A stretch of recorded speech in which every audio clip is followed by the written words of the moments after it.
Great. Hello, everyone around the world. Welcome to the Making the AfCFTA Work for African E-commerce webinar. It's proudly brought to you, organized by the United Nations Development Program and ATCG, standing for Africa Technology and Creative Group. Our webinar is co-hosted by the United Nations Development Program, and it has been supporting the implementation of the AfCFTA at a national, regional, and continental level. UNDP is working with countries to make trade work for development, emphasizing opportunities and strategies to make the AfCFTA work for women and youth. UNDP hosts regional dialogues on different themes to ensure that Africa's traders and producers can contribute to the thinking and decisions of the AfCFTA. For this dialogue on e-commerce, UNDP is working with the African Union Commission, the International Trade Center, the United Nations Economic Commission for Africa, as well as UNCTAD and ATCG to realize the promise of the AfCFTA. Africa Technology and Creative Group, ATCG, is a coalition of 300 African industry leaders and forward-thinking ecosystem builders representing over 30 countries committed to ensuring that the AfCFTA is leveraged for shared economic prosperity. Since the inception of ATCG in August 2019, we have produced a report stating clearly our plan on how we plan to operationalize our agenda. We've also funded innovators and creatives across the continent affected by COVID-19 through the generous donations of our membership. For more insight on ATCG, you can visit atcg.community. I will be your host for today's webinar session. My name is Yandile Nuku, based in Gaborone, Botswana, also serving as an ATCG board member. A little bit of background in terms of today's webinar. You'd remember that around January 2020, the AU Assembly of Heads of State and Government directed the inclusion of a protocol dedicated to e-commerce in the AfCFTA. AU member states were urged to review the e-commerce issues proposed in bilateral trade agreements to ensure that Africa is able to negotiate and implement an AfCFTA protocol on e-commerce where Africa has full authority on all aspects of e-commerce, such as data and products being traded under e-commerce. Furthermore, to promote the emergence of African-owned e-commerce platforms at national, regional, and continental levels as part of our preparations to the negotiation of the AfCFTA protocol on e-commerce. Our objective for today's session is really to highlight practical, actionable, and concrete solutions, as well as to come up with suggestions and ideas which can advance the e-trading in the AfCFTA. Three main objectives for today that you can expect is to, one, create awareness on the AfCFTA for e-commerce entrepreneurs and businesses. Two, to identify trends in cross-border trade and digital services. And three, to build a clear understanding of the priorities, opportunities, and challenges for e-commerce in the AfCFTA One African market. Welcome once again in the Making the AfCFTA Work for African E-commerce webinar. We are broadcasting both in English and French, and we have two main segments for our dialogue today. Firstly, being to understand the AfCFTA, what it means for e-commerce, and secondly, a discussion which will be accompanied by polls through which you as participants today can state what should be in the protocol on e-commerce. I'd like to invite two of the institutions leading implementation on the AfCFTA to giving opening remarks, starting with Dr. Angela Lusigi, who is the UNDP resident representative from Ghana, to tell us what could come out of this meeting for e-commerce players. Dr. Angela Lusigi is the resident representative of UNDP in Ghana with over 20 years of experience delivering development solutions at national and regional levels across Africa. She straddles the intersection of strategy, partnerships, socioeconomic analysis, and inclusion towards tangible outcomes. Dr. Angela Lusigi, the floor is yours. Thank you so much, Yandile. Good afternoon, all, and it's my pleasure to welcome you to this regional dialogue on the AfCFTA and e-commerce. It's a mouthful, AfCFTA. You know, Africa already has a long history of trade with itself. Caravans across deserts, dhows heading east, and boats crisscrossing Africa's rivers and lakes have carried people and goods across vast spaces for centuries. Fast forward to 2021, and we have AfCFTA. And the aim is to build on our long tradition to create a clear pathway for trade to power the transformation of our economies and societies. And today, in our digitalized world, trade is no longer only about trucks, ships, cargo, and containers. Technology is now at the heart of connecting consumers to producers and service providers, linking businesses to businesses, and creating stronger regional value chains. While digital firms and digital products are changing the way we live, work, learn, and trade, are Africa's digital firms and products ready to drive the AfCFTA? And that will be the focus of your deliberations today. The AfCFTA protocol on e-commerce is a great opportunity to drive many aspects of e-commerce, from data to products or services, and the emergence of more African-owned and African-driven e-commerce platforms. Our interest as UNDP is to support African governments and businesses to effectively implement the AfCFTA so that no one is left behind. This dialogue is a key part of our support. Our goal is to have an e-commerce protocol that serves the interest of all African consumers, businesses, and young entrepreneurs. As you deliberate on the questions before you, as you share your priorities, opportunities, challenges, and ambitions, I wish to leave you with 3 asks. 1, what do you want out of AfCFTA? 2, which ideas, solutions, and resources do you have to help realize the potential of the AfCFTA? And finally, how do you intend to work with governments and other partners to create the One African market? I look forward to an honest, lively, and productive discussion, and welcome to you all once again. Thank you.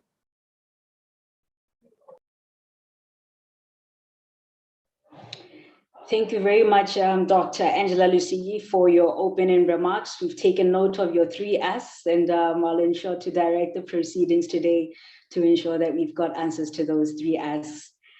Next up, I'd like to welcome Ms. Emily Mburu Ndoria, who's the Director of the Department of Services, Investment, Intellectual Property, and E-commerce at the AfCFTA Secretariat, the organ of the African Union, which is responsible for policy coordination and monitoring of the AfCFTA, to share the state of play.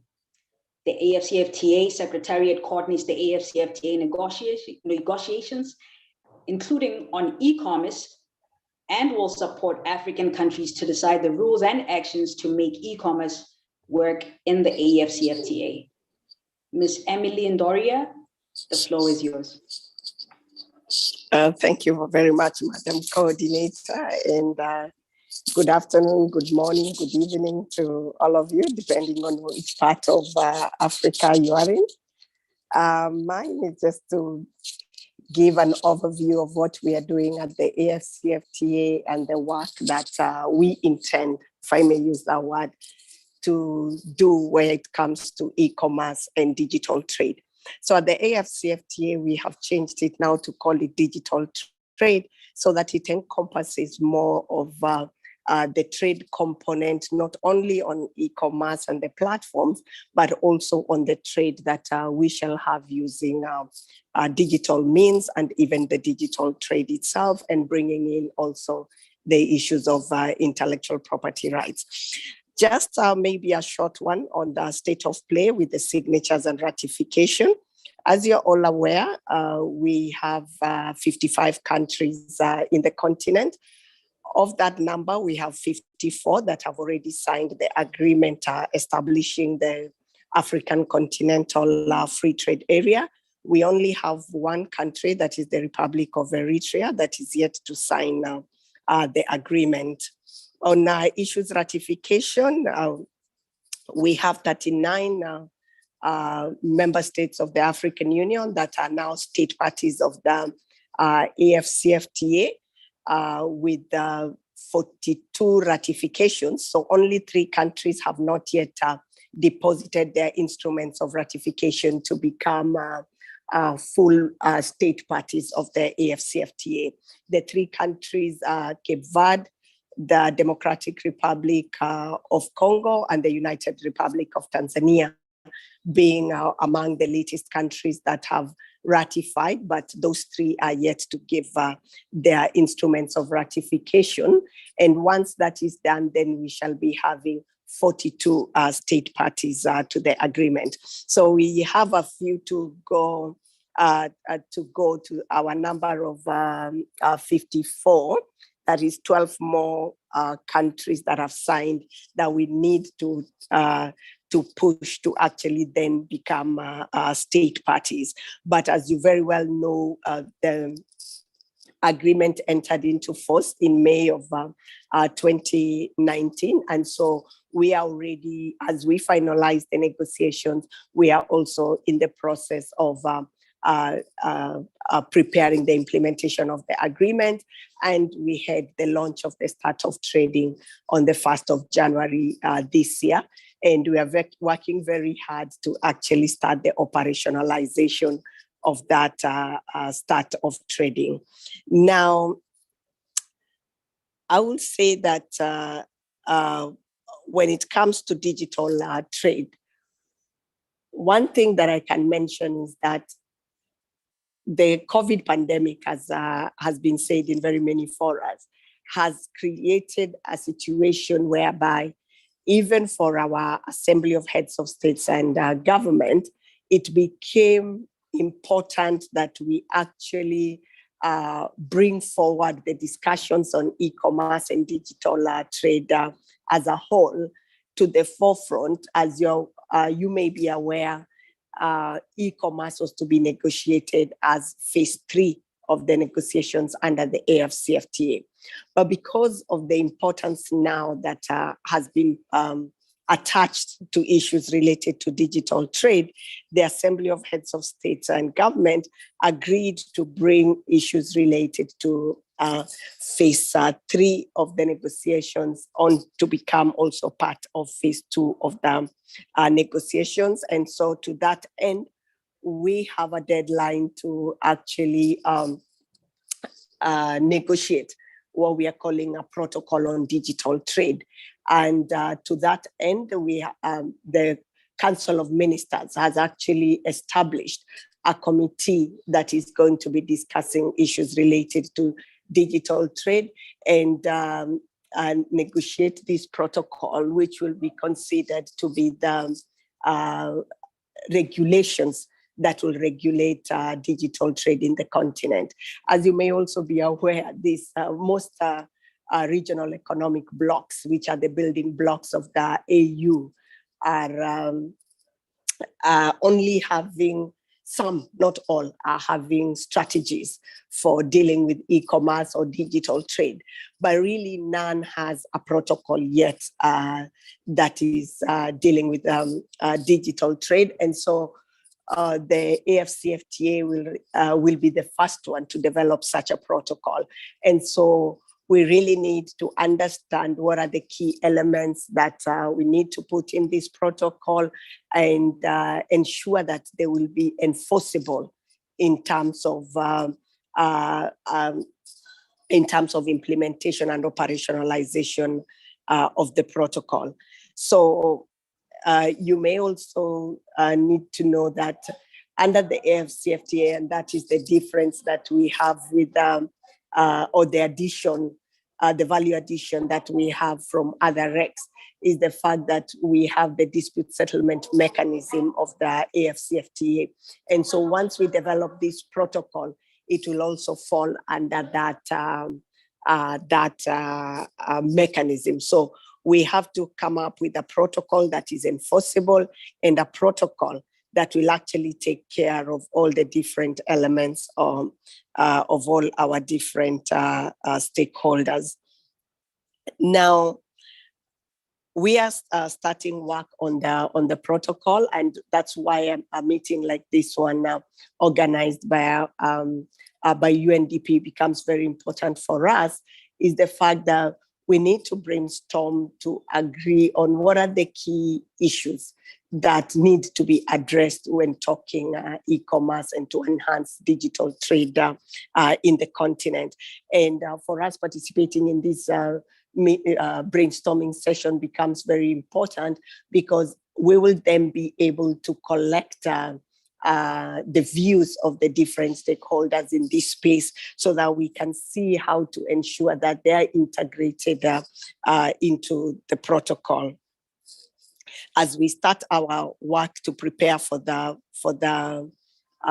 committee, for kickstarting the work of the committee, we are happy to mention that we will be working closely with our colleagues from the UN system, especially the UNDP, to actually collaborate and come up with the key elements and the work that will be put into developing that protocol.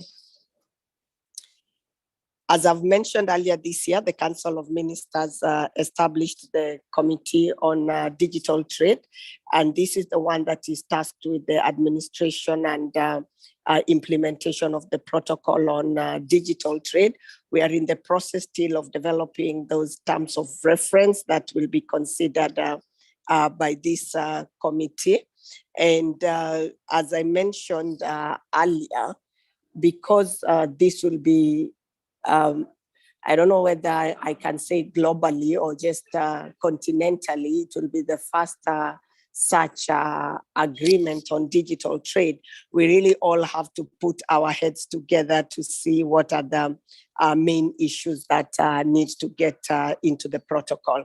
Now, of course, the private sector for us here at the AfCFTA plays a very important role, and their contribution towards the development of not only the protocol itself, negotiating the protocol, but also in the implementation of that protocol.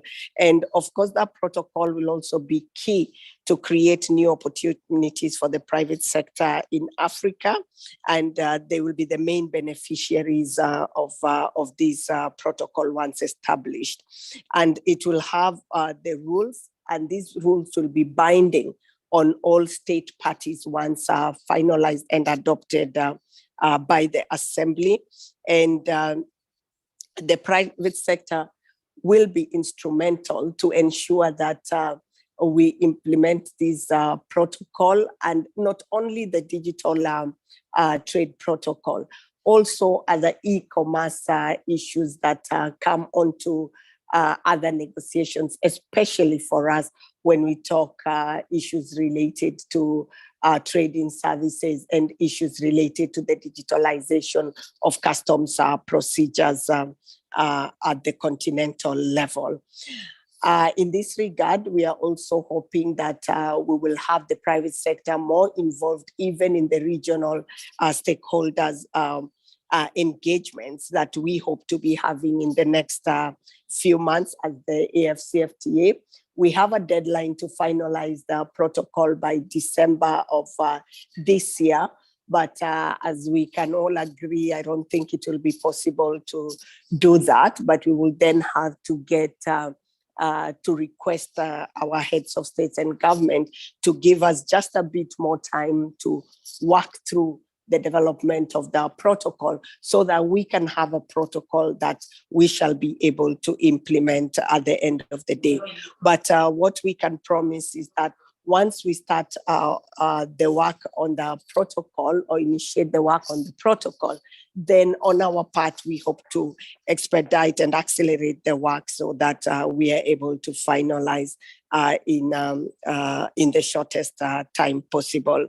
And I think for me, we will be calling more on the participants, especially in this brainstorming session, to work with us to also get all the key elements that we need. I think I will stop there for now, and I hope that you have very fruitful discussions and provide for us the key elements that we have for our protocol. Thank you very much. Thank you very much, Ms. Emily Mburundoria, for your key insights on the current state of play with an update on the AfCFTA processes and implementation. Taken note of the possible deadlines for submission of the protocol, as well as what we should look out for this entire session in terms of what elements should be included in the protocol, and most importantly, we should consider if they will be enforceable. Next, we're now going to highlight into making the AfCFTA work for African e-commerce. And for that, I'd like to welcome to the floor, Dr. Ife Ogo, who is currently serving as the UNDP Regional AfCFTA Coordination Specialist. She is a legal economist and trade specialist working as the Regional Coordination Specialist on the AfCFTA at UNDP. She joined UNDP from the African Trade Policy Center of the UN Economic Commission for Africa, where she led the Trade and Services workstream and was a focal point for trade diversification, covering digital economy, blue economy, and green economy portfolios. Also in this role, she directly supported the AfCFTA negotiations, as well as country-level implementation processes. Prior to the ECA, she worked in the public and private sectors as an investment advisor. Dr. Ogo, I'd like to welcome you to the floor, and if you're fine and all set, pose the first question to you.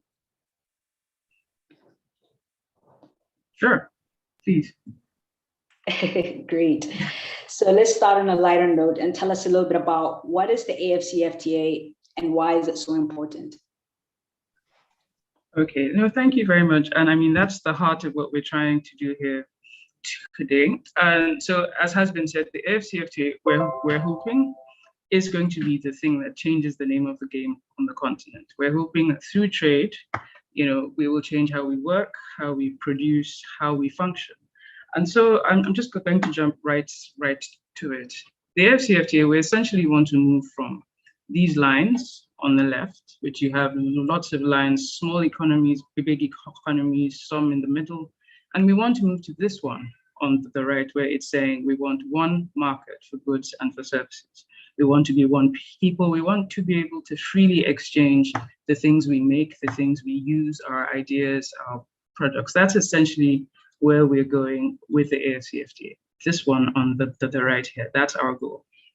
And so in thinking about it, as has been said, the AfCFTA builds on what exists. So you do have some blocks on the continent that do work. You have ECOWAS, you have ECAS, you have East Africa, South.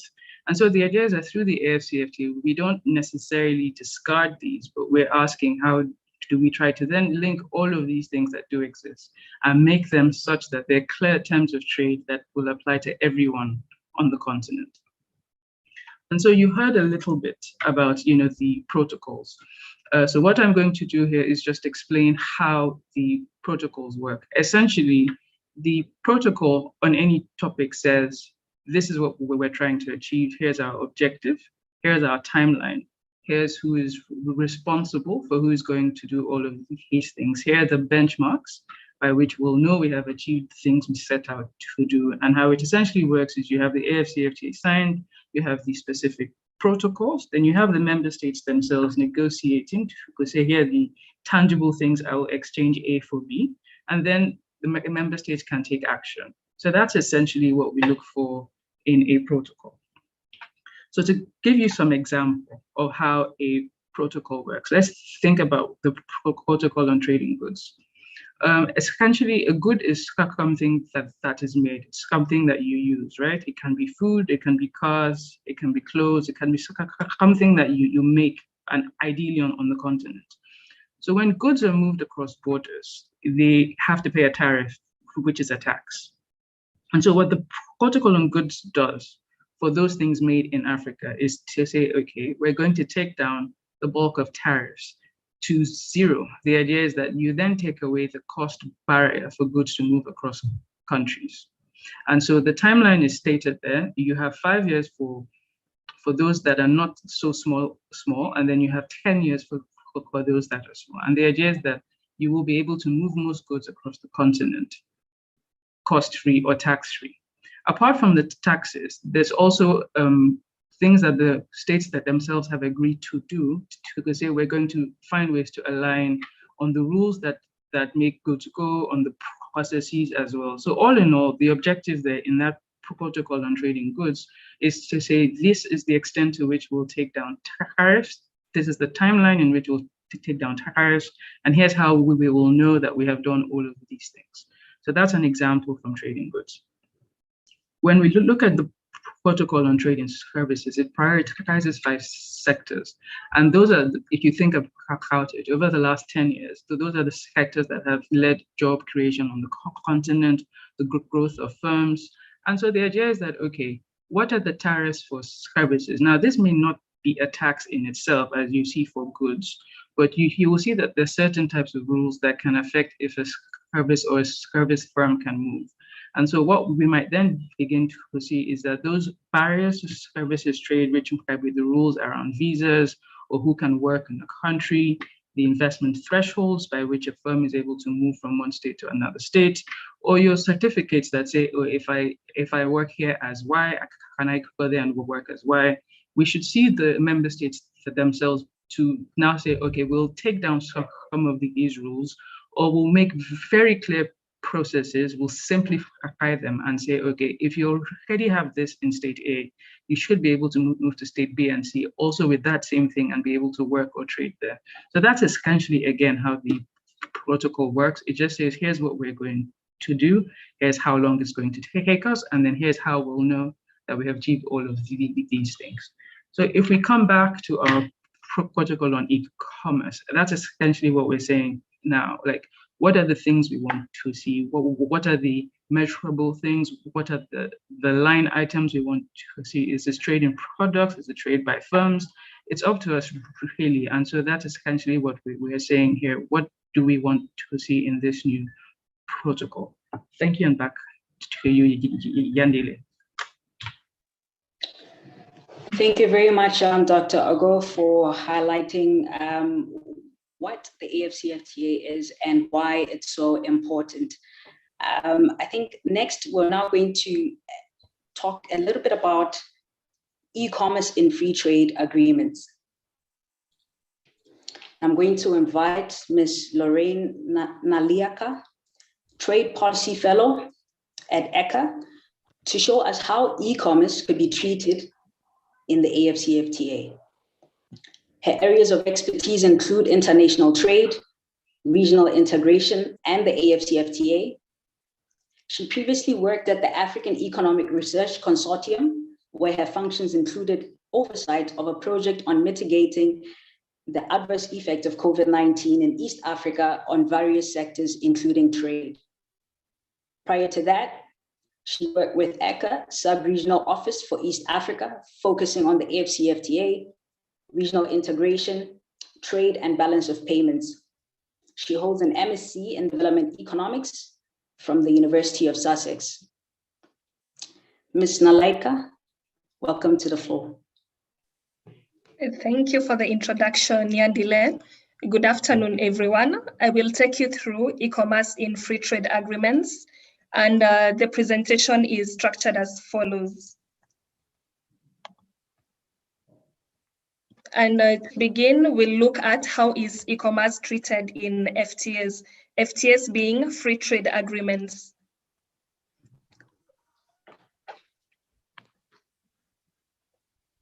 So the importance of e-commerce provisions in free trade agreements has increased tremendously over the years.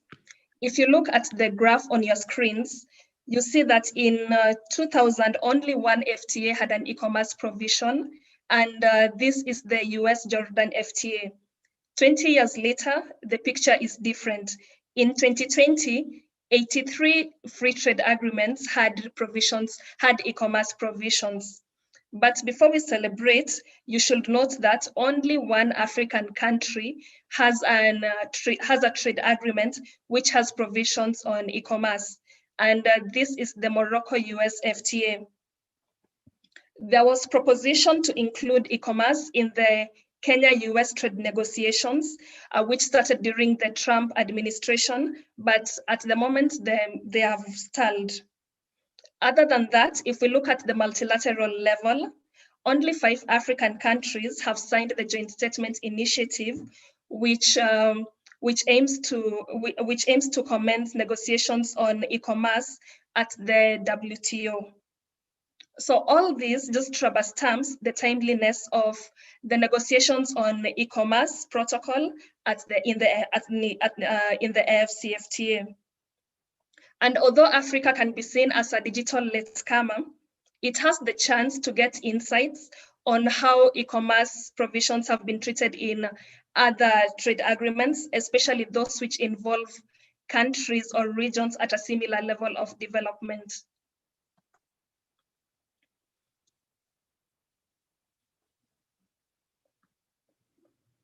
So if we look at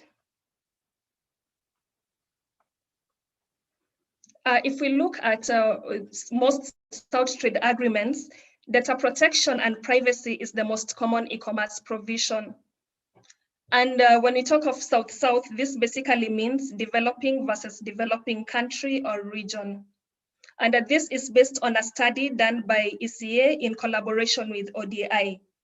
So the analysis focused on 60 South-South trade agreements, and of these, 23% had provisions on data protection, but they had varying levels of commitments. Majority of the provisions are actually mixed commitments, and an example is the Brazil-Chile FTA. It seems that the provisions on data protection which are binding are not really popular because only approximately 1% of these trade agreements have had commitments.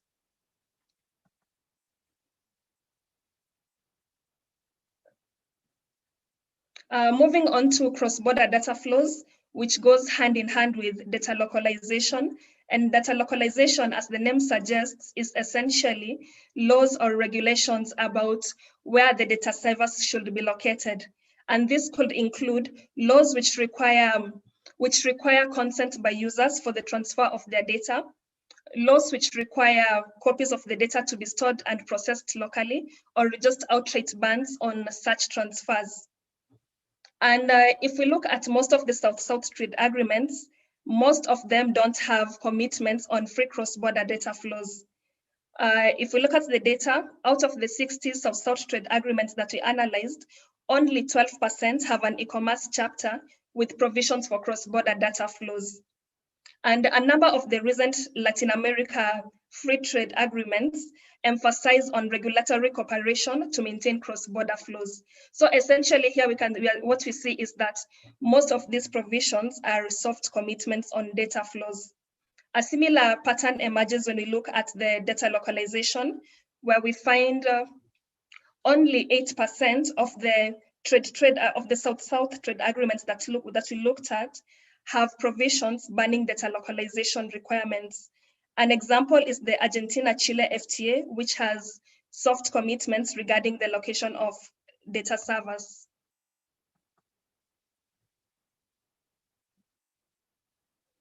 So if we look at the electronic trade facilitation, this tends to be less controversial compared to data governance. And electronic trade facilitation can be looked at from 2 perspectives, where you have the electronic authentication.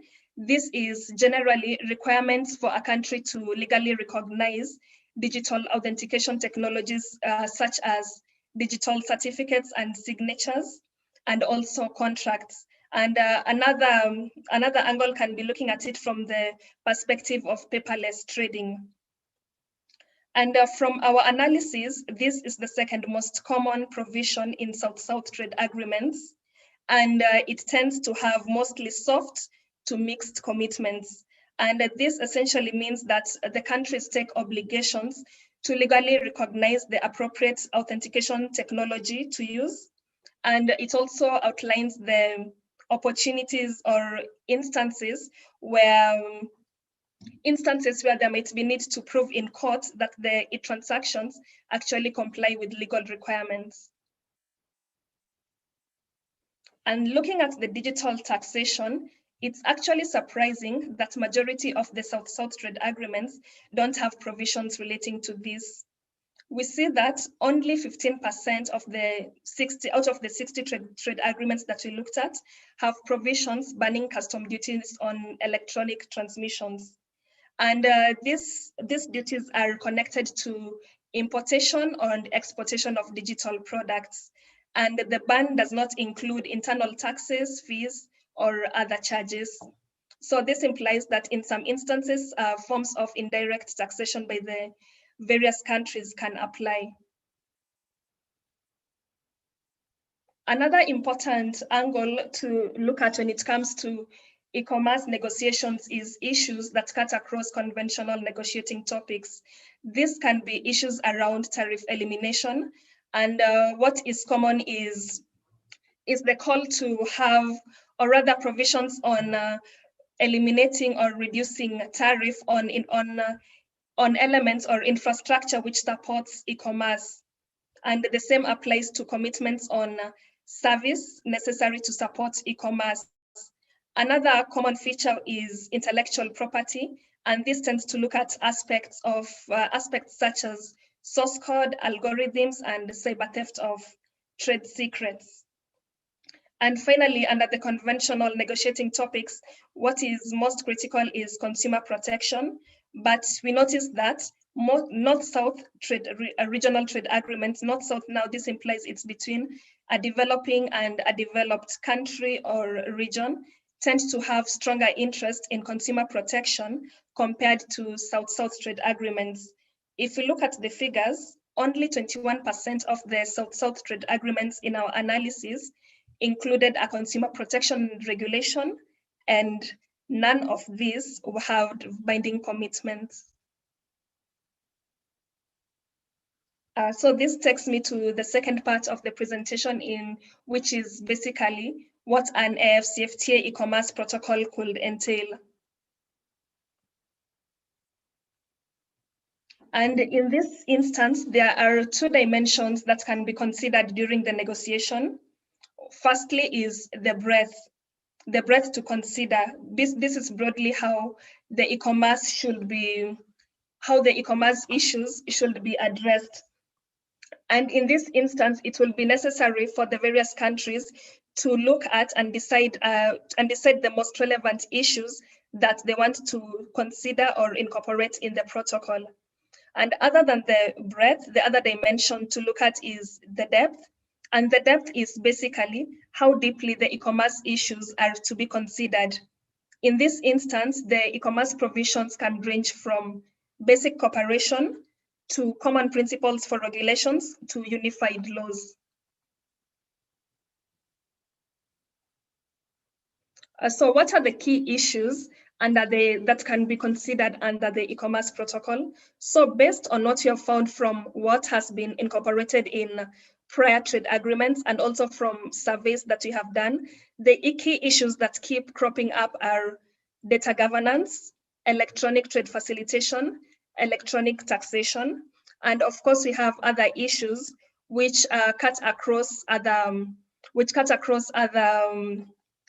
protocols, and these issues can actually be included or rather added as addendums in some of these protocols, as we will see later on. So starting under data governance, what are some of the key issues that can be considered? To start, if we look at the African landscape, we'll notice that there are differences in development and the status of data governance framework across the various African countries. But this protocol will be a chance to have a common and harmonizing framework which will govern the data localization policies among the various African countries.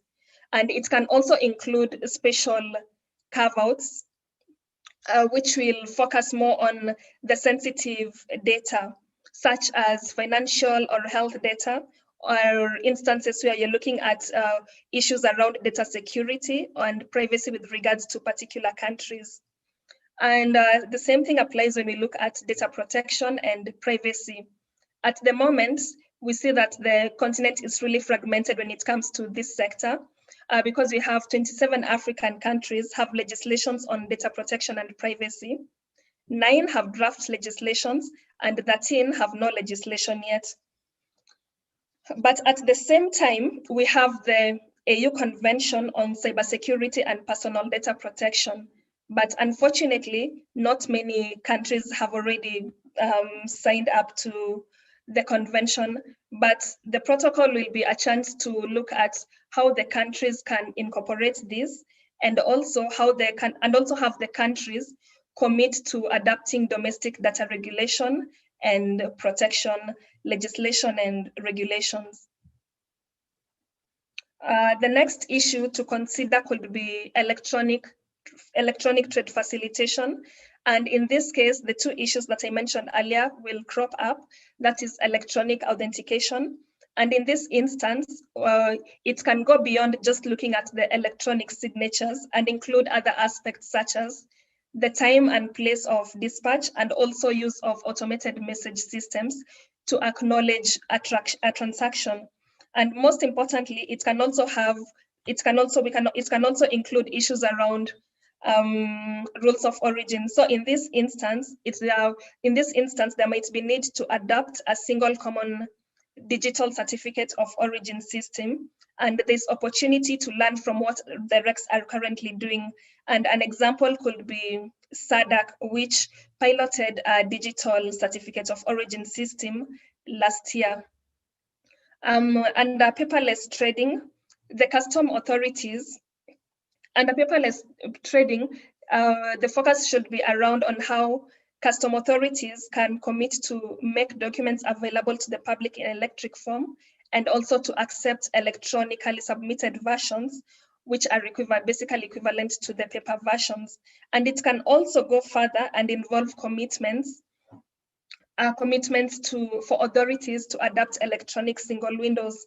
And still, in this instance, there's a chance to learn from what some of the RECs are doing. And in this instance, an example can be what the ESC has done with regards to adoption of the electronic single windows system.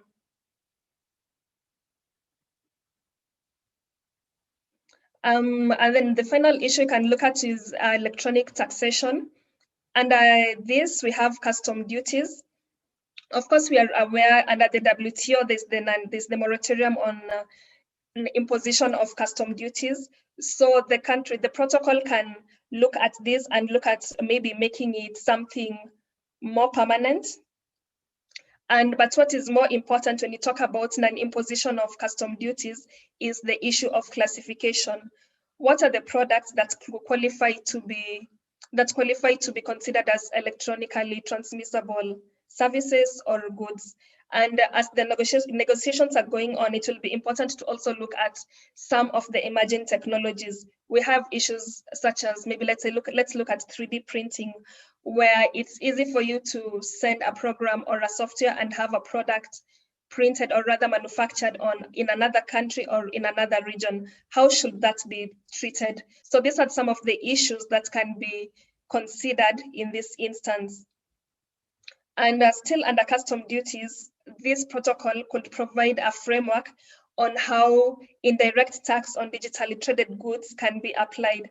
Because at the moment we have some countries such as Kenya, which have taxes on some of these digitally traded goods, but the case is not similar in all the other countries. So it will be good to have a guiding framework on how the countries should actually apply indirect tax on these digitally traded goods.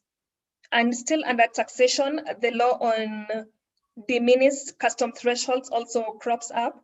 And diminished is just a Latin word which basically means small things.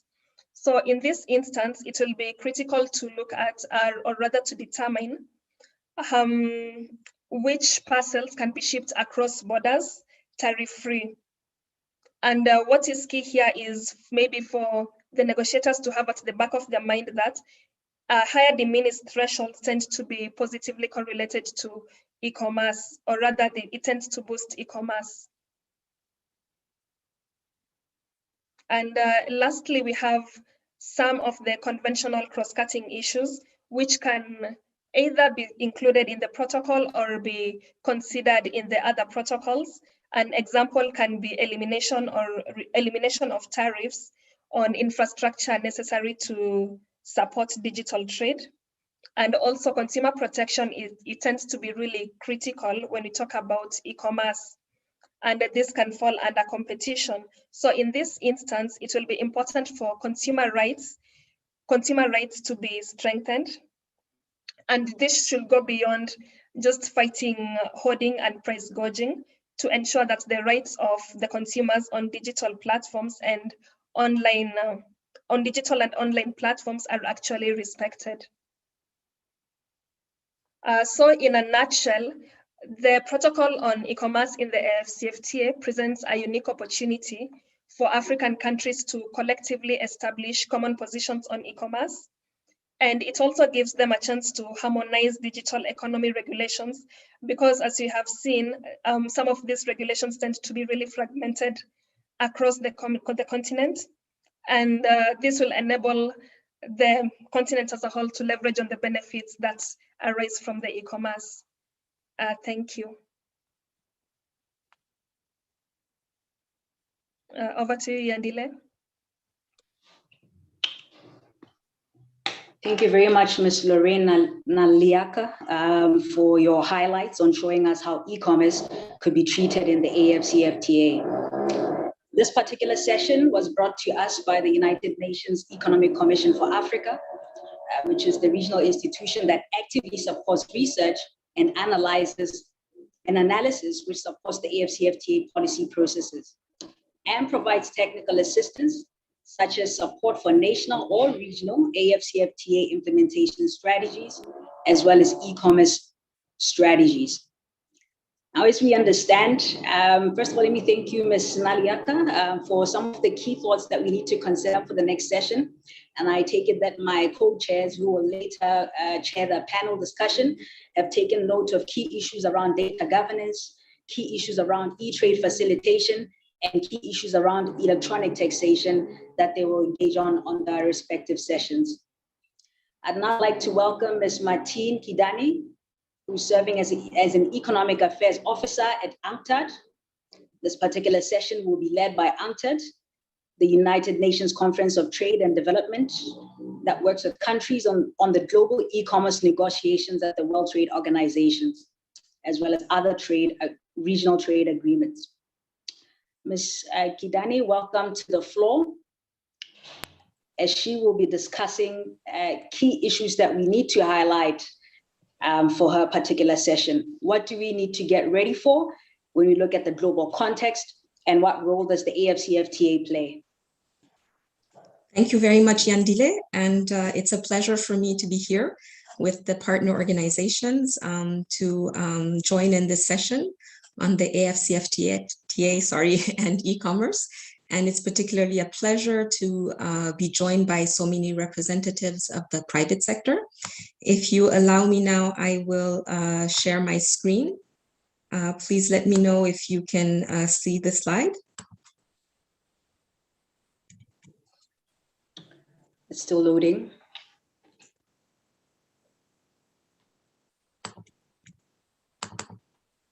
Is it better now? It's going to come up shortly. Yes, it's visible. There we go. So I was asked to say a few words on global negotiations on e-commerce, implications for Africa. So what I'll try to do is give a little bit of context to our discussions and link that in particular to what is happening here in Geneva among members of the WTO in relation to negotiations on e-commerce. But maybe to begin, I have to say I still indicated in my title, negotiations on e-commerce. That is what it's called for now in the WTO, or on the sidelines of the WTO, the Joint Statement Initiative Negotiations on E-commerce. But I did take note of Ms. Emily Mburu's indication that in the case of the AfCFTA, the concept or the term that is being used is digital trade. So maybe just to begin an introduction to saying that maybe the slight distinction between the two terms that was at least more commonly made previously is that e-commerce relates to goods and services that are ordered online over online networks and platforms, but that e-commerce is generally considered to include payments and delivery that are made offline. When we talk about digital trade, then we're also encompassing within that definition delivery that is made through the internet, and also payments that can be made online.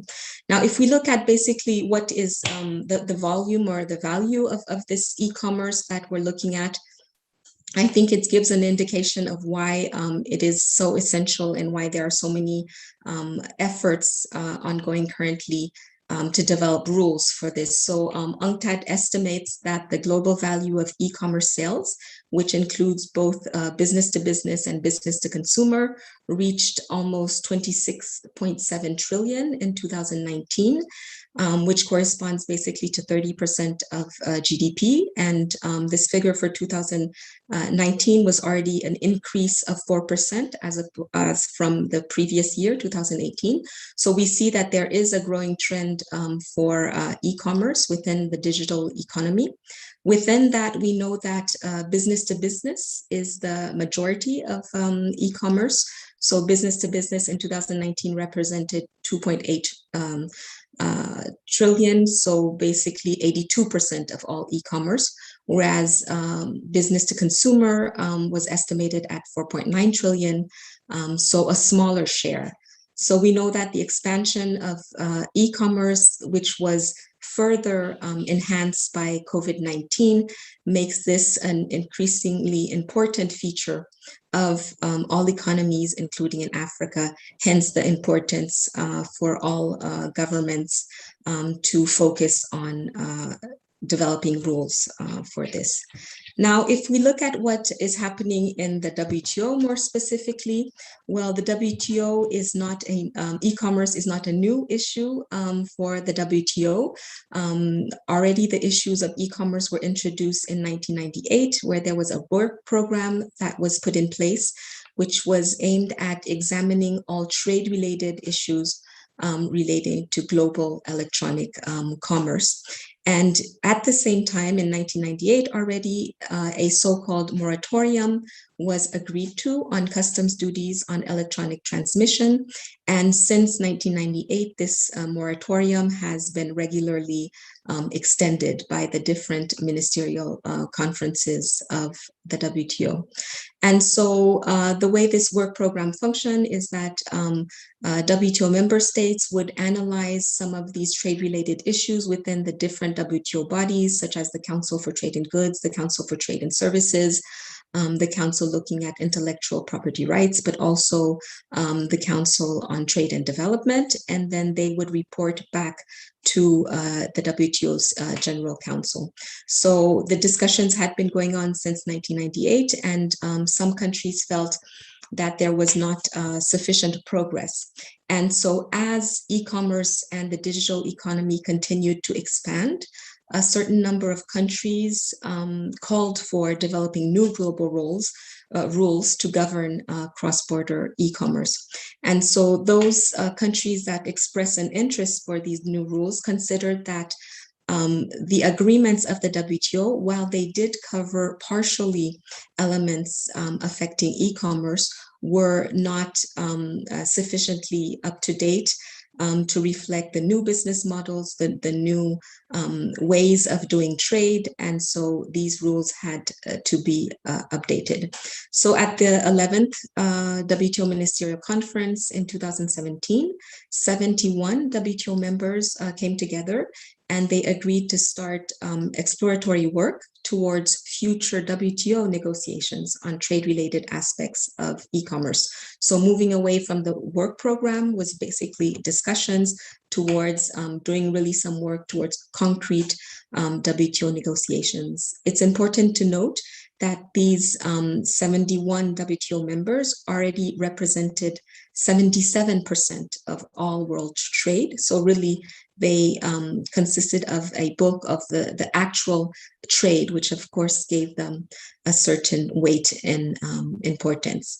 And then in January of 2019, 76 WTO members confirmed their intention to begin WTO negotiations. Now, I say the intention because in order to begin formal WTO negotiations, you need a consensus amongst all the WTO membership, and they were not able to obtain this. And so, as I said earlier, the negotiations are actually taking place at the margins of the WTO. So they're not formally included as part of the work of the WTO. Now, if we look at what is the current status of these negotiations. So now over the months and years, the number of members that have joined has been increasing. And the proponents, the participants have always said that their ambition is to have all WTO members on board. Amongst African countries, there are only 6 that are currently involved, i.e. Benin, Burkina Faso, Cameroon, Cote d'Ivoire, Kenya, and Nigeria. So most of them remain hesitant. Substantive negotiations have started in March 2019, and the ambition that the participants have indicated is that they would like to conclude these negotiations by the ministerial conference.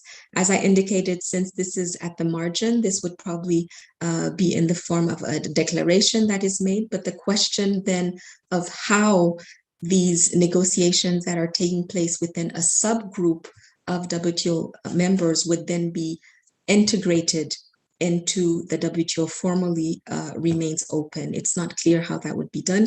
In any case, that would require, again, consensus amongst the memberships. Now, for the proponents of these negotiations, the pandemic and rapid growth in demand for e-commerce has accentuated the importance of adopting global rules.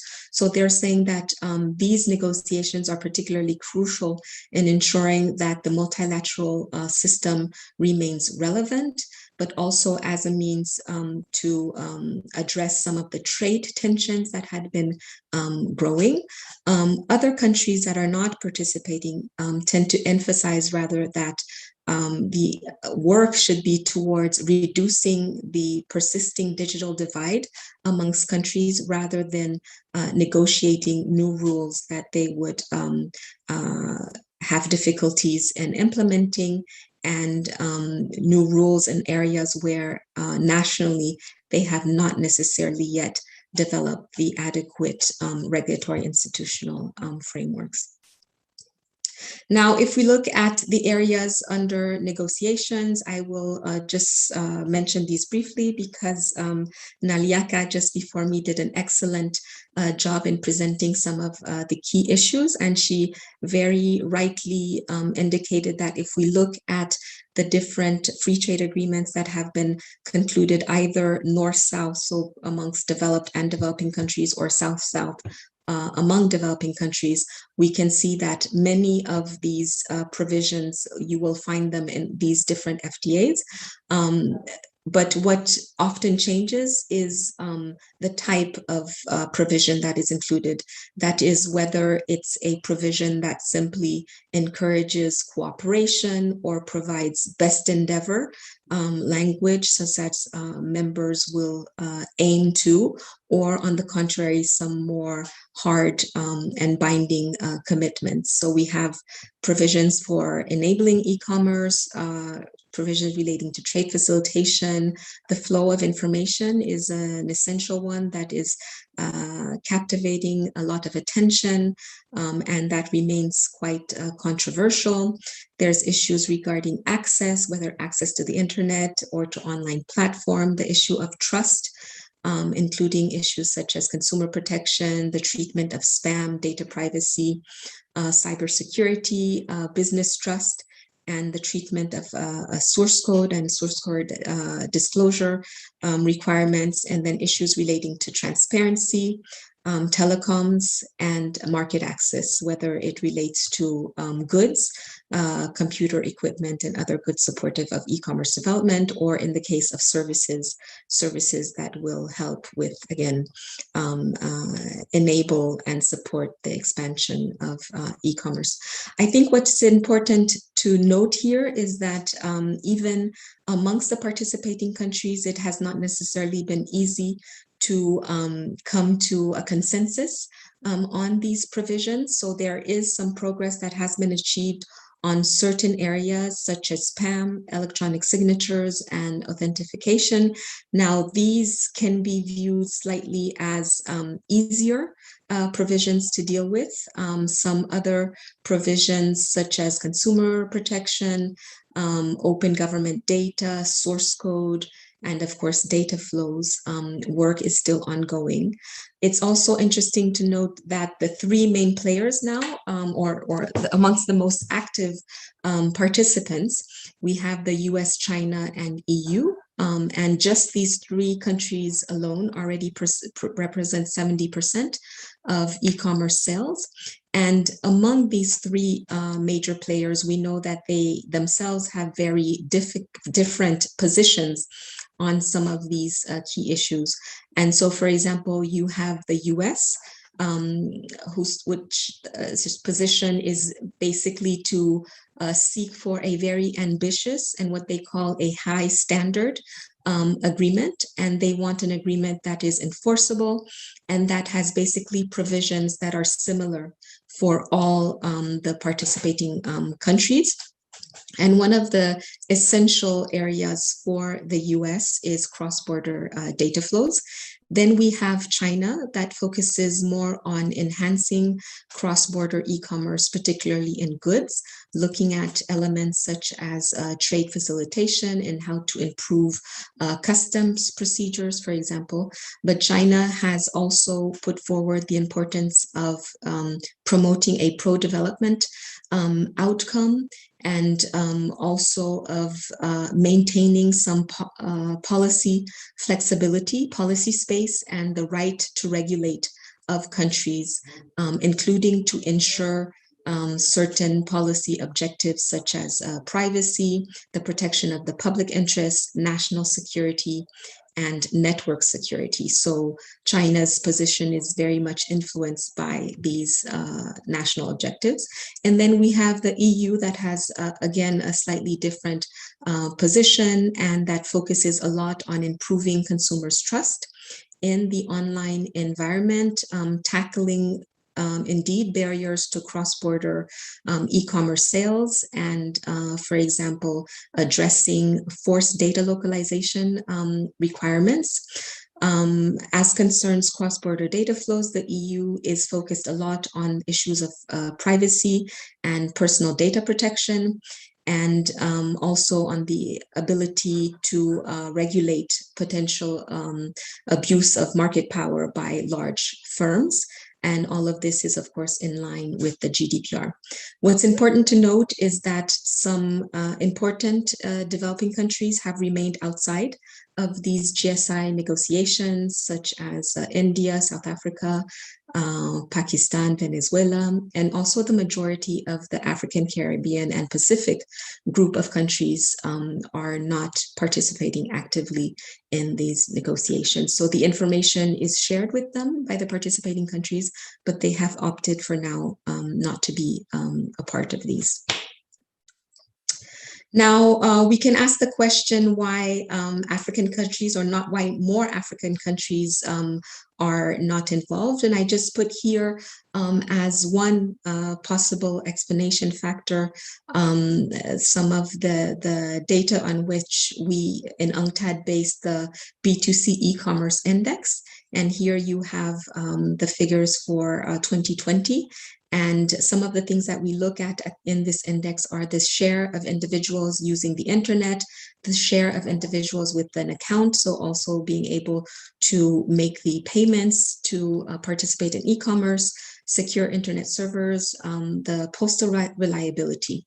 And so if we look at the figures here for Africa, we see that as compared to the other regions, Africa is still largely lagging behind. So which means that probably the position of African country is largely based on the fact that they, to a large extent, do not feel that they are ready to engage at the same level as some of the other regions. So the e-commerce readiness remains a challenge, and the digital divide remains a challenge here. Just for your information, Mauritius, which is the best ranking countries in this B2C e-commerce index, is placed at the 69th position. And we know that amongst the bottom 10 countries in this ranking, we have 8 African countries.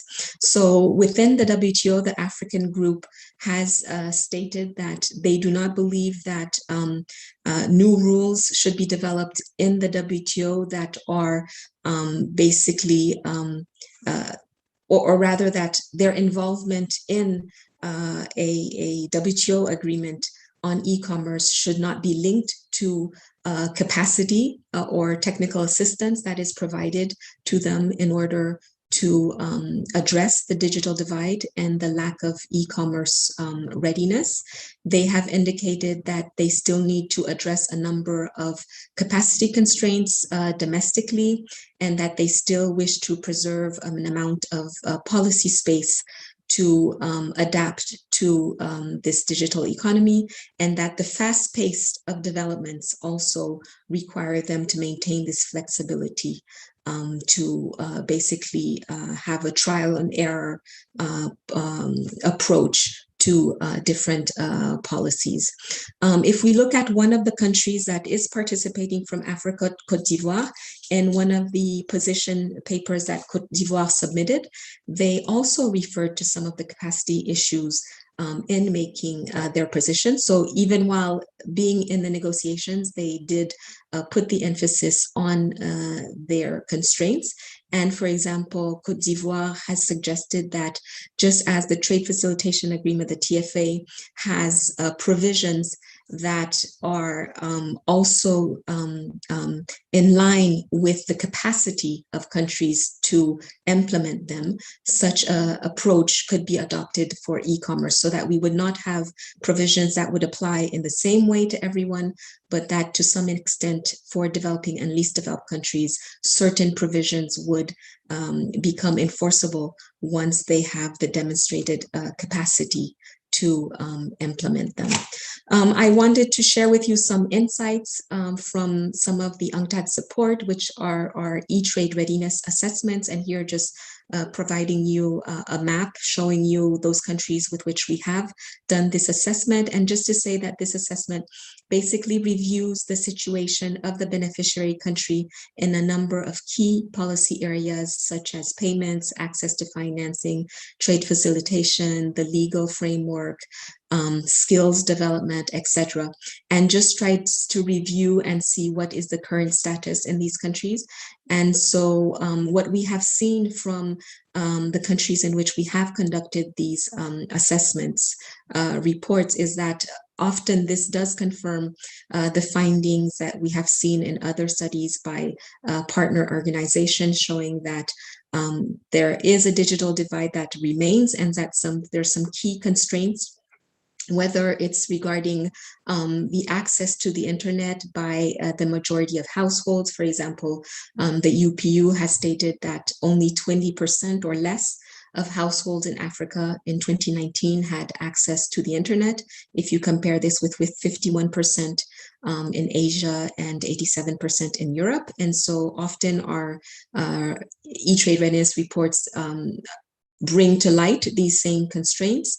Also, the fact that less than 2% of users of the internet buy goods and services online in LDCs, for example. And finally, the fact that broadband connectivity does remain limited and often very expensive. If I look at two policy areas specifically, so the e-commerce strategies and policies, some of the findings is that there's often a lack of shared vision and strategy for e-commerce, because often there's not a single ministry in charge of this. And so we have seen a number of requests for developing national e-commerce strategies as well as at a regional level, that the public-private sector dialogue is still underutilized, and that there's a lack of available statistics. And so in these reports, we also try to provide some recommendations in terms of how to address the constraints that we have been able to identify. And here, for example, I've listed a few, such as the option of establishing a e-commerce national champion to elevate the e-commerce agenda, and then having this structured and regular public-private dialogue. I've also included similarly some of the findings that we have had for the legal framework, and particularly I added this slide because some of the key issues that are being negotiated in these free trade agreements and in the context of GSI have to do still with the legal framework for e-commerce. And we were speaking earlier about cross-border data flows, and we know that some of these frameworks still need to be developed or updated in many countries, that there's also a lack of awareness by many policy and lawmakers on developments relating to e-commerce. And so regulatory institutional coordination does remain a challenge, but also that in some cases, there's also a low level of awareness amongst the private sector and consumers where there are existing national regulations. So again, some of the recommendations is that countries would conduct regulatory review or gap analysis, that a minimal or baseline e-commerce legislation would be adopted, and then increasing the training and awareness activities, including to build trust across the entire ecosystem.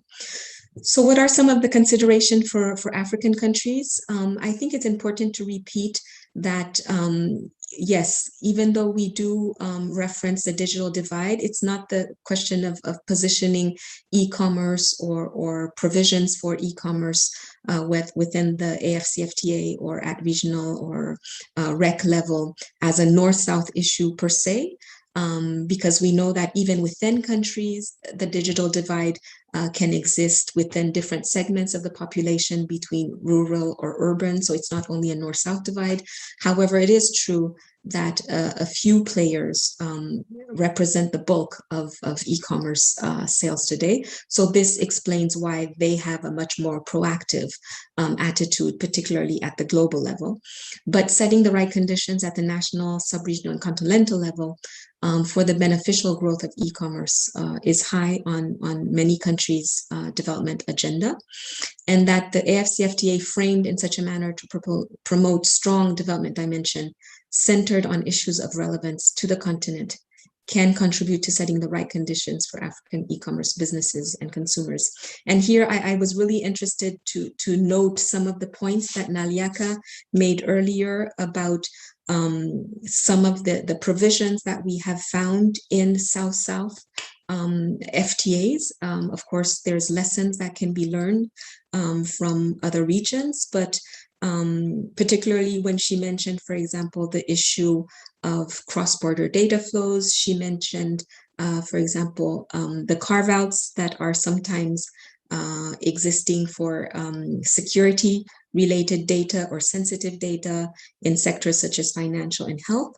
But we know that Africa can go beyond and really focus on issues that are singular to the continent and that reflect the interests of the continent.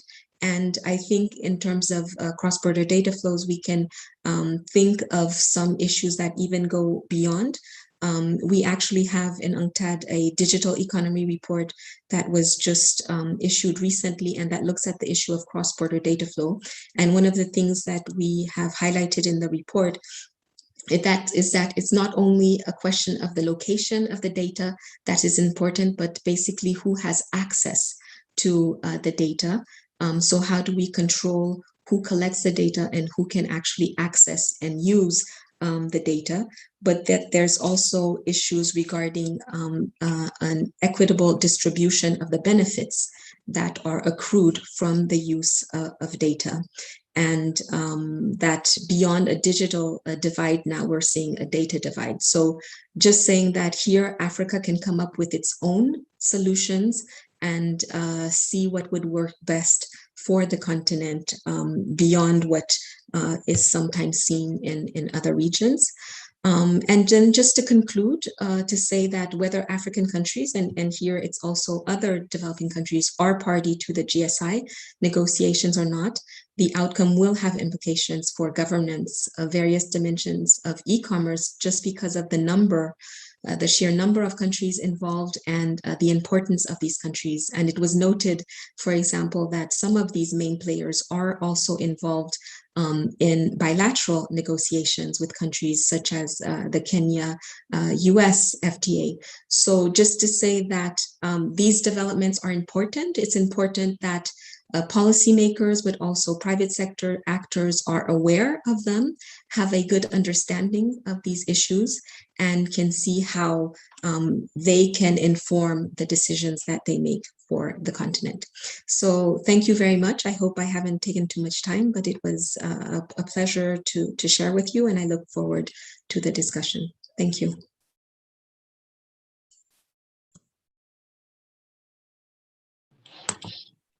Thank you very much, Ms. Martine Kitane, for sharing insights on what's currently happening globally for negotiations on e-commerce and the implications for Africa.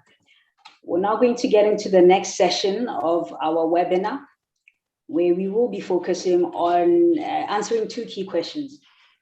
What is the African agenda for e-commerce in the context of everything that our speakers have been narrating since the beginning of the webinar? And two, what do we want to achieve? Which I believe was asked at the beginning of our webinar. Just in case you joined the webinar in between the sessions, just to highlight what we've covered so far. We've covered the importance of operators contributing to the protocol. We've shared an update on the AfCFTA processes and implementation. We've touched on how the AfCFTA works with the context of e-commerce and the AfCFTA. We've touched on how e-commerce is treated in FTAs, what an AfCFTA e-commerce protocol could look like. We've also just touched on global negotiations on e-commerce and implications for Africa. We're now going to get into the next session where I've got two co-chairs, which I will invite to the floor, who will be chairing their respective panels. I'll start with Mr. Norbert Haguma, who's the co-founder of Africa Gen, and he's also a fellow board member of the ATCG. Norbert is an entrepreneur who's passionate about the intersection of technology and development, and he's currently the CEO of Extra Technologies, incubated by the Alibaba Netpreneur program. Our next co-chair will be Ian Abuyeji, who's the founder of Future Africa, and he's also a fellow board member of ATCG. Ian is a Nigerian entrepreneur, and he's a co-founder of Andela, and was the former managing director of Flutterwave. Ian was cited as one of the top 100 most influential Africans by New African magazine in 2019. He's also a Forbes 30 Under 30 honoree. Gentlemen, welcome to your session. I'll give the floor to you. Just some housekeeping for any questions, please keep them on the chats. I believe my two co-chairs will be addressing some of the questions that you flagged on the chat section. We're also translating between English and French. And if you'd like to also listen in French, I believe there's a global tab somewhere at the bottom You'll be able to click and choose the language that you prefer. We're also during the session going to be having a poll. I encourage you to please participate and ensure that your thoughts are incorporated on shaping our e-commerce protocol. Gentlemen, the floor is yours. Thank you very much, Yandile, for a great first part of this discussion. So for the second part of our discussion, we're also going to have two subparts. The first one will be focusing on governments, what are governments doing, while the second part will focus on the e-commerce operators and giving them a say. So we'll start now with the government. And of course, I want to also recognize Ian. So on the first part on government, so we have really had the lay of the land through the first part of this discussion. And now in this part, the really big question that we'll be asking is, what is the African agenda for e-commerce? What do we actually want to achieve? So we're going to start by looking at the African Union Commission that has developed a continental e-commerce strategy. And I want to invite Mr. Tapiwa Cheuka, the Trade Policy Officer, African Union Commission, to share the main insights and action points from this African Union e-commerce strategy. Mr. Cheuka, the floor is yours. Thank you very much, Norbert. If you can confirm that you can hear me loud and clear. I can hear you. Great stuff. Just want to say thank you very much to the organizers for organizing this event, which has been very insightful. And thank you very much to the previous speakers who have really set the tone and the foundation of where we want to go in as far as e-commerce is concerned. Just to add on to what has already been said in as far as e-commerce in Africa, where we are coming from and where we want to go. So basically, at the African Union, we have what we call the Agenda 2063. This is the development agenda for the African Union Commission. So this sets exactly the direction of where we want to go. We also have the digital transformation for Africa, which was adopted by the African Union member states in 2020. So the digital transformation strategy for Africa includes quite a number of sectoral strategies like e-commerce, health tech, e-health, e-learning, and the likes. So I would like to focus on the e-commerce strategy, which has been developed and soon to be made public in the next couple of weeks. So I want to indicate the entry points for the e-commerce strategy has been to actually analyze what are the challenges that Africa is going through in as far as e-commerce is concerned. So we're coming from the challenges and trying to identify the challenges and come up with action plans which can be implemented by African Union member states, by the African Union Commission itself, as well as the regional economic communities. Because like if you indicated that it is important to make use of the regional economic communities as the building blocks of the foundations. And I think most of you may be aware that we do have some strategies and some agendas at regional economic level. And the COVID-19 pandemic really actually indicated the importance of e-commerce in Africa. And I can really say, e-commerce has been good, or the COVID-19 pandemic has been good or friendly to digital trade in Africa, because we have seen that quite a number of businesses, were able to maximize the situation and, come up with innovative ways of reaching the customers. So these are the main entry points for the e-commerce strategy, trying to identify the challenges.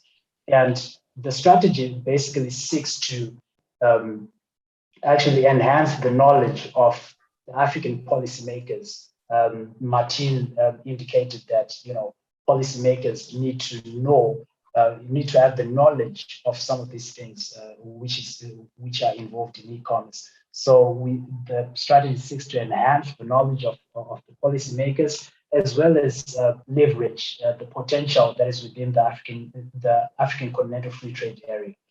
So if the strategy sets that foundation. Policymakers get the knowledge. We are able to come up with a robust protocol on digital trade, so to speak, because without that knowledge of what the landscape looks like, without that knowledge of the challenges that we're currently going through, we won't be able to, come up with proper items within the protocol, as we have heard from the previous speaker, identify what are some of the things that need to fall under the e-commerce protocol. So these are some of the things that the strategy looks at, as well as trying to contribute to the acceleration of regional value chains in Africa.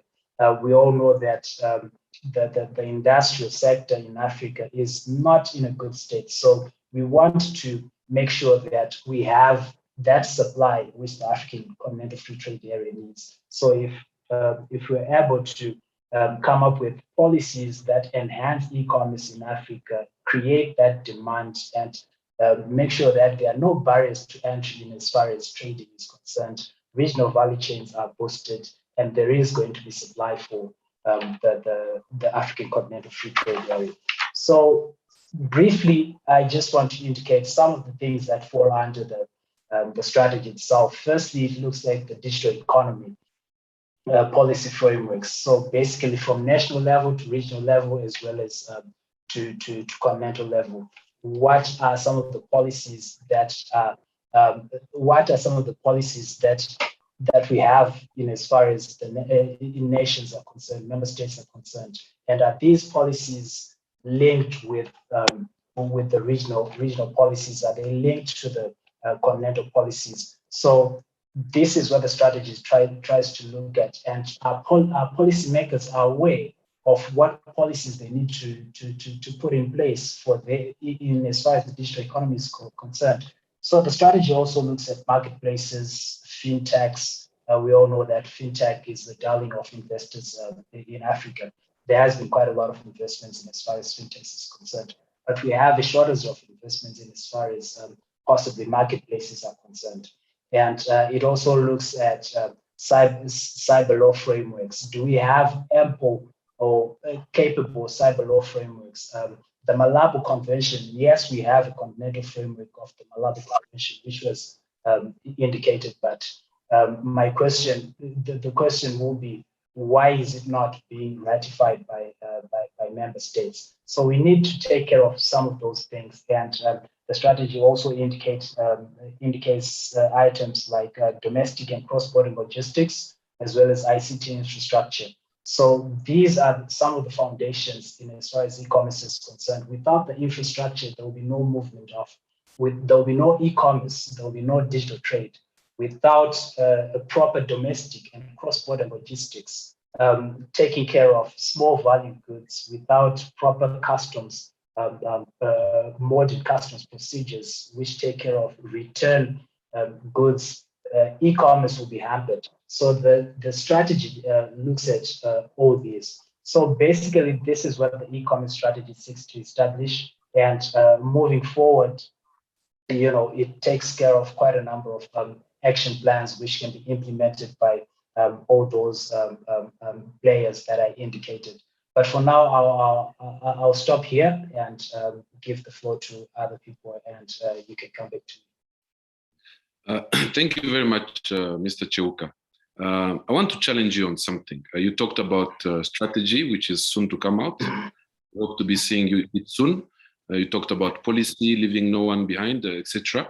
I want to really challenge you on two aspects. Number one, when can we actually expect that me being in Kigali, I can buy anything from any country on the continent in practical terms? That's the first question. Maybe you can answer that first. Thank you very much. Well, as you indicated, as I indicated, one of the most important things is to make sure that, firstly, there are interoperable payment systems. So are you able to pay for goods coming from Addis Ababa, where I am right now, and are the payment system interoperable? That's the first and foremost thing, because you're going to need to make payment for those goods. And having that ability to make those payments, how cheap is it in as far as logistics are concerned? Those are some of the things that the strategy looks at. Because if you're going to pay for it, yes, you can pay for it, but in as far as the logistics is concerned, I think most of you would agree that the logistic costs in Africa are quite high. So the trade facilitation aspect comes into play. You know, what is being done in as far as trade facilitation of goods are concerned? Are they going to be express procedures for e-commerce goods, for example? And what is the trade facilitation or agreement under the African Continental Free Trade Area? What does it say? And what will, you know? So, in as far as how soon can that be done, it really depends with how soon member states or policymakers come to the realization that, no, look, we really need to expedite some of these issues. Because at the present moment, policymakers are at the back, are on their back foot. They're lagging behind in as far as bringing up innovative and modern policies that will enhance the movement of goods or rather that will enhance e-commerce and digital trade, so to speak. So the faster policymakers move and the faster there is harmonization of some of these policies, which can be data or customs regulations and the likes, the faster that we will have the ease of movement of goods in Africa. Okay, thank you very much.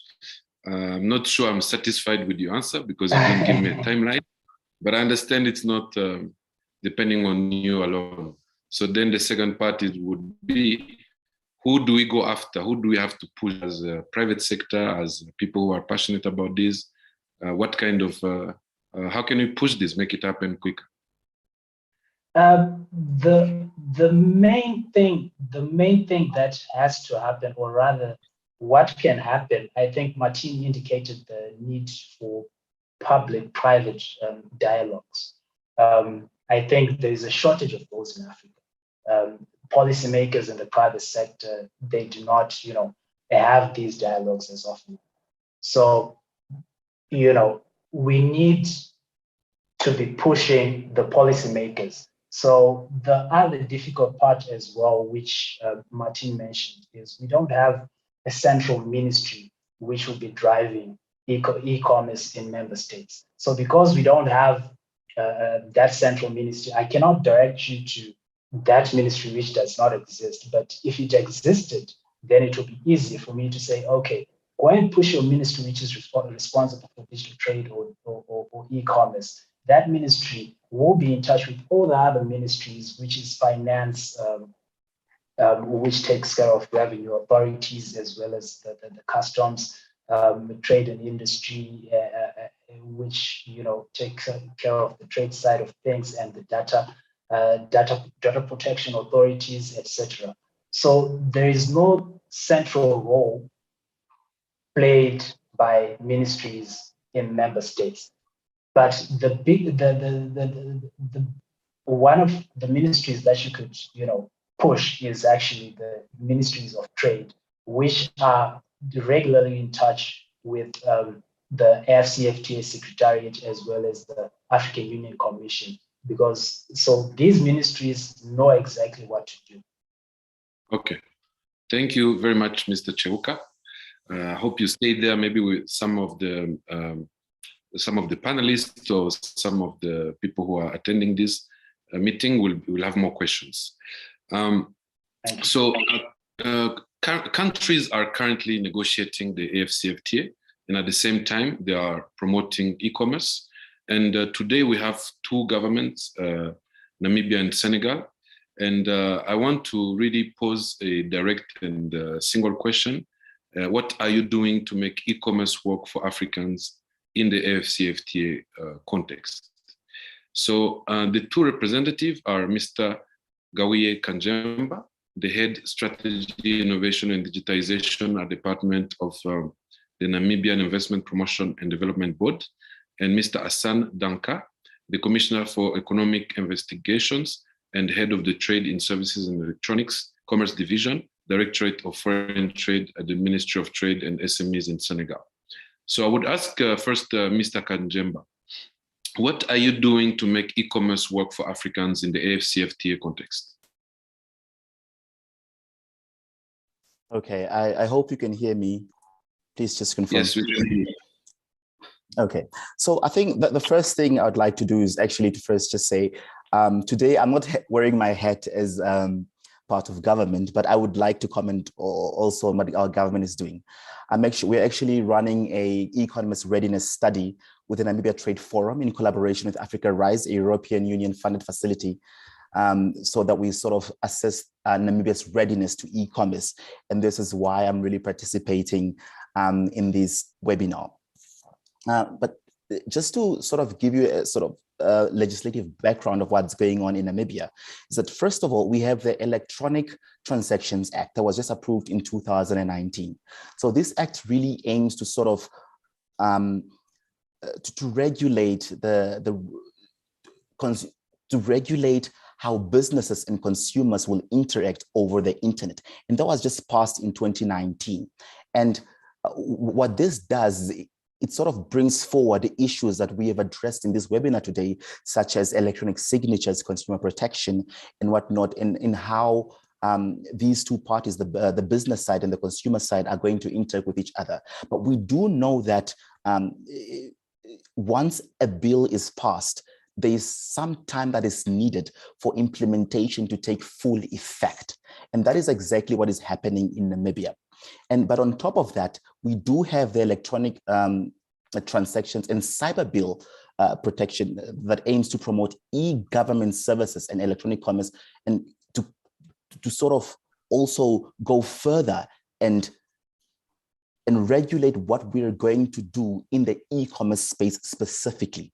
And what I can say is that there are no specific incentives to sort of to bring e-commerce businesses online, but I think the government, the regulatory environment still allows for e-commerce businesses and for consumers to participate fully.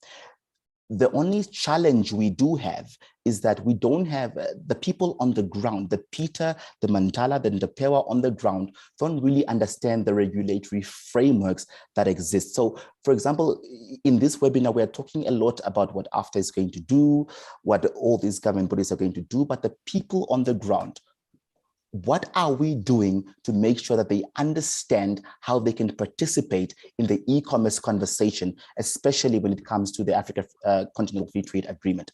I think those are the challenges we're having. So in regulation, government is doing what it can do, but on the ground, we still have those that resistance from people's side to say, we really don't understand how we can fully participate in this conversation. Back to you. Should we expect them to actually understand? Is it, can you expect every single Namibian to understand the AfCFTA and the policy around it? Or should we make it so that they don't really have to understand, that it's so simple and so straightforward that they just sell to Rwanda as if they're selling to another province in the country? I'll go with the latter. I'll want to say we don't, that's a very interesting question. First, I'll say, yes, we have to make everyone understand. On principle, at least. As an academic, I like to think that people should understand what is going on in the environment. But realistically speaking, that is not what goes on in society. So what should we do? We should make it simple enough, like you said, for people to understand so they can trade, they can buy apparel, for example, from Uganda, to Namibia. What's really interesting in this aspect is to think like, for example, Africa's richest man, Aliko Dangote, has said that he needs 37 visas to travel within the continent on his Nigerian passport. Many European nationals, meanwhile, they whiz around African countries with no visa requirements. But we can't even do that. Namibia, with 2.5 million people, the second least densely populated country in the world. And we don't have access to our neighboring countries as much as we'd want to. That poses a problem because that means I cannot trade. An average Namibian does not know how to trade with an Angolan or a Zambian or a Zimbabwean. That is a problem. And this boils down to issues like market access, how Africa Continental Free Trade Agreement is going to be communicated to the people. And this is not only a Namibian issue, it's a continental issue. How am I going to get Aprils and food or whatever I need from Nigeria to Namibia? If you look at our flight scanners, for example, we don't even fly to each other's country. I have to fly to Germany in order to get to Ghana. Or at least the 1 point I can, or 2 points I can stop in is Johannesburg and Ethiopia or Addis Ababa. That is a problem. How do we solve these fundamental issues? I think that is where we need to focus some ideas in solving this issue of e-commerce, at least on those first stage level. Back to you. Thank you very much, Mr. Kajemba. Then I'm moving to Mr. Danka. Are you there, Mr. Danka?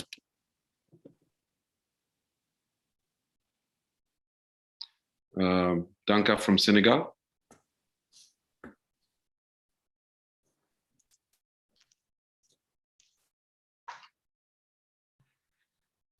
Oui, okay. Bonjour. Oui, bonjour, Monsieur Danka. Comment allez-vous?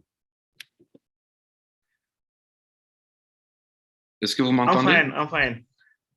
Okay. Yeah, very well. So it's the same question. What are you doing to make e-commerce work for Africans in the AfCFTA context in Senegal? What is your government doing?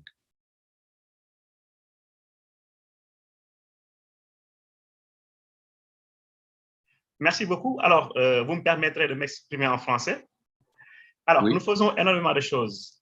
D'abord, je vous dis que je suis au Ghana actuellement pour suivre une réunion de la zone de libre-échange continentale africaine qui se passe aujourd'hui au Ghana. Ça montre en tout cas que notre pays est pleinement engagé, en tout cas, dans le cadre de ces négociations. Donc, nous sommes engagés parce que nous croyons au potentiel de la ZLECAf.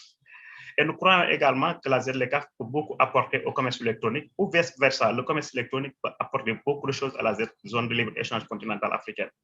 D'abord, quand on parle de la zone de libre-échange continentale africaine, on pense principalement à son objectif. Et je pense que l'objectif principal aujourd'hui, c'est d'accroître le commerce intra-africain qui est estimé à 16%, comparé à d'autres continents qui avoisinent pratiquement les 70%.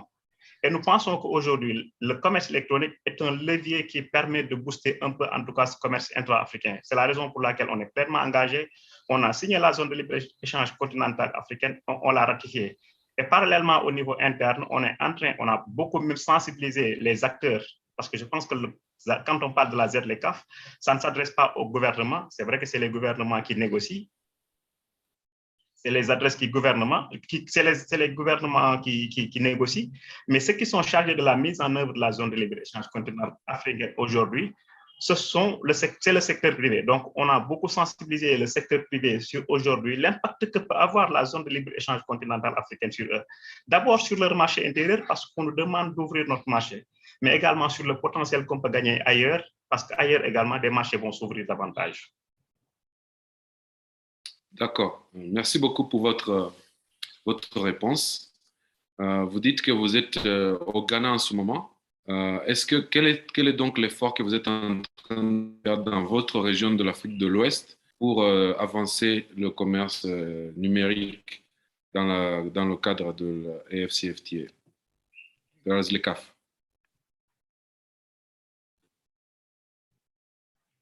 Alors, je n'ai pas eu la traduction en français, mais je pense avoir compris quand même la question.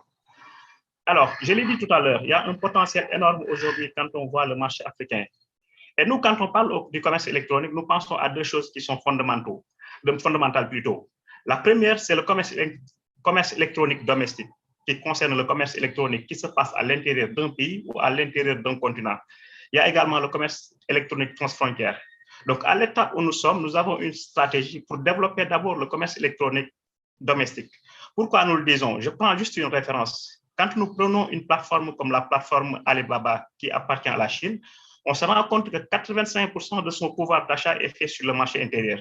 Donc, le marché intérieur est d'abord le premier marché d'exportation. Donc, c'est le premier marché, en tout cas, qui présente énormément de potentiel. Et quand nous regardons aujourd'hui la configuration de ce marché africain-là, on se rend compte qu'il y a un potentiel. Et je peux citer 4 potentiels si vous me le permettez. Le premier potentiel, c'est le potentiel démographique. Aujourd'hui, on se rend compte qu'en Afrique, on est presque plus d'1 milliard de personnes et on sera, je pense, 1,2 milliard en 2025.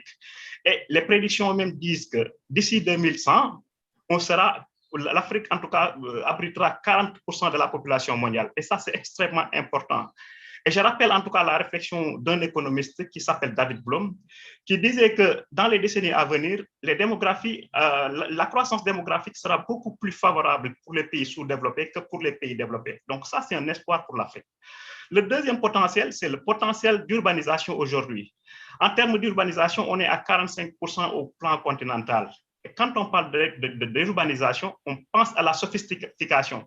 Et la sophistication, c'est naturellement, en tout cas, des progrès numériques. Donc ça également, c'est un potentiel pour le commerce électronique. Le troisième potentiel que je voudrais soulever, c'est le potentiel économique, le pouvoir d'achat aujourd'hui. Je le base aujourd'hui sur ce qu'on appelle le taux de croissance. C'est vrai qu'il y a un débat, en tout cas, sur le lien qu'il peut y avoir entre le pouvoir d'achat et le taux de croissance, mais je pense que généralement, on admet quand même que quand il y a taux de croissance, c'est parce qu'il y a une augmentation du pouvoir d'achat. Quand on voit le taux de croissance avant Covid, on se rend compte que même certains pays comme le Sénégal allaient atteindre un taux de croissance à 2 chiffres. Mais malheureusement, il y a eu le Covid. Il y a eu le Covid, mais également, il y a eu le vaccin. Et aujourd'hui, le vaccin permet d'atteindre une stabilité. Et avec cette stabilité, les prévisions du Fonds monétaire international, du FMI, disent que le taux de croissance de l'Afrique en 2022 sera supérieur au taux de croissance de l'Europe et des États-Unis. Ça également, c'est un autre potentiel qui peut permettre de booster le commerce électronique. Le quatrième et le dernier potentiel, c'est le potentiel de la transformation digitale. Allez, partout en Afrique, vous vous rendrez compte que les pays sont dans un processus de transformation digitale. Il faudrait juste les encourager à impliquer davantage le secteur privé, les startups africaines dans ce processus de transformation digitale. Parce que malheureusement, on se rend compte que dans plusieurs pays, dans le processus de transformation digitale, ils associent plus des entreprises étrangères que des entreprises africaines. Je donne un exemple. Aujourd'hui, on est en train de parler de la ZLECA, la zone de libre-échange continentale africaine. On utilise une plateforme qui est une plateforme étrangère. Je le dis juste en taquinant, ce n'est pas une critique. Donc ça, c'est des exemples. On pourrait peut-être faire recours à une start-up africaine qui allait peut-être nous proposer une plateforme africaine. Donc ça, ce sont des potentiels. Et au plan interne, comme je l'ai dit, nous considérons que c'est notre premier marché. On est en train de développer une stratégie. Et la stratégie, elle est déjà développée. On travaille avec le secteur privé qui gère exclusivement le développement d'une plateforme numérique. Donc, je ne peux pas aller trop loin sur le développement de cette plateforme parce que c'est une plateforme qui est gérée exclusivement par le secteur privé et c'est aujourd'hui le gouvernement qui soutient derrière. C'est ça que je voulais dire sur cette question. Merci beaucoup. So I want to move on now to get a member of the participants to ask questions.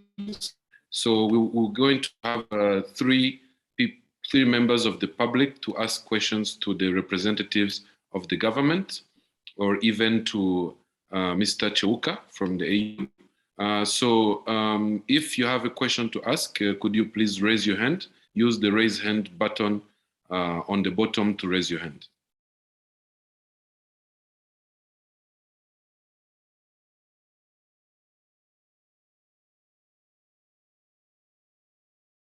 I'm not seeing any questions being raised, but maybe I can go to the Q&A, which is open.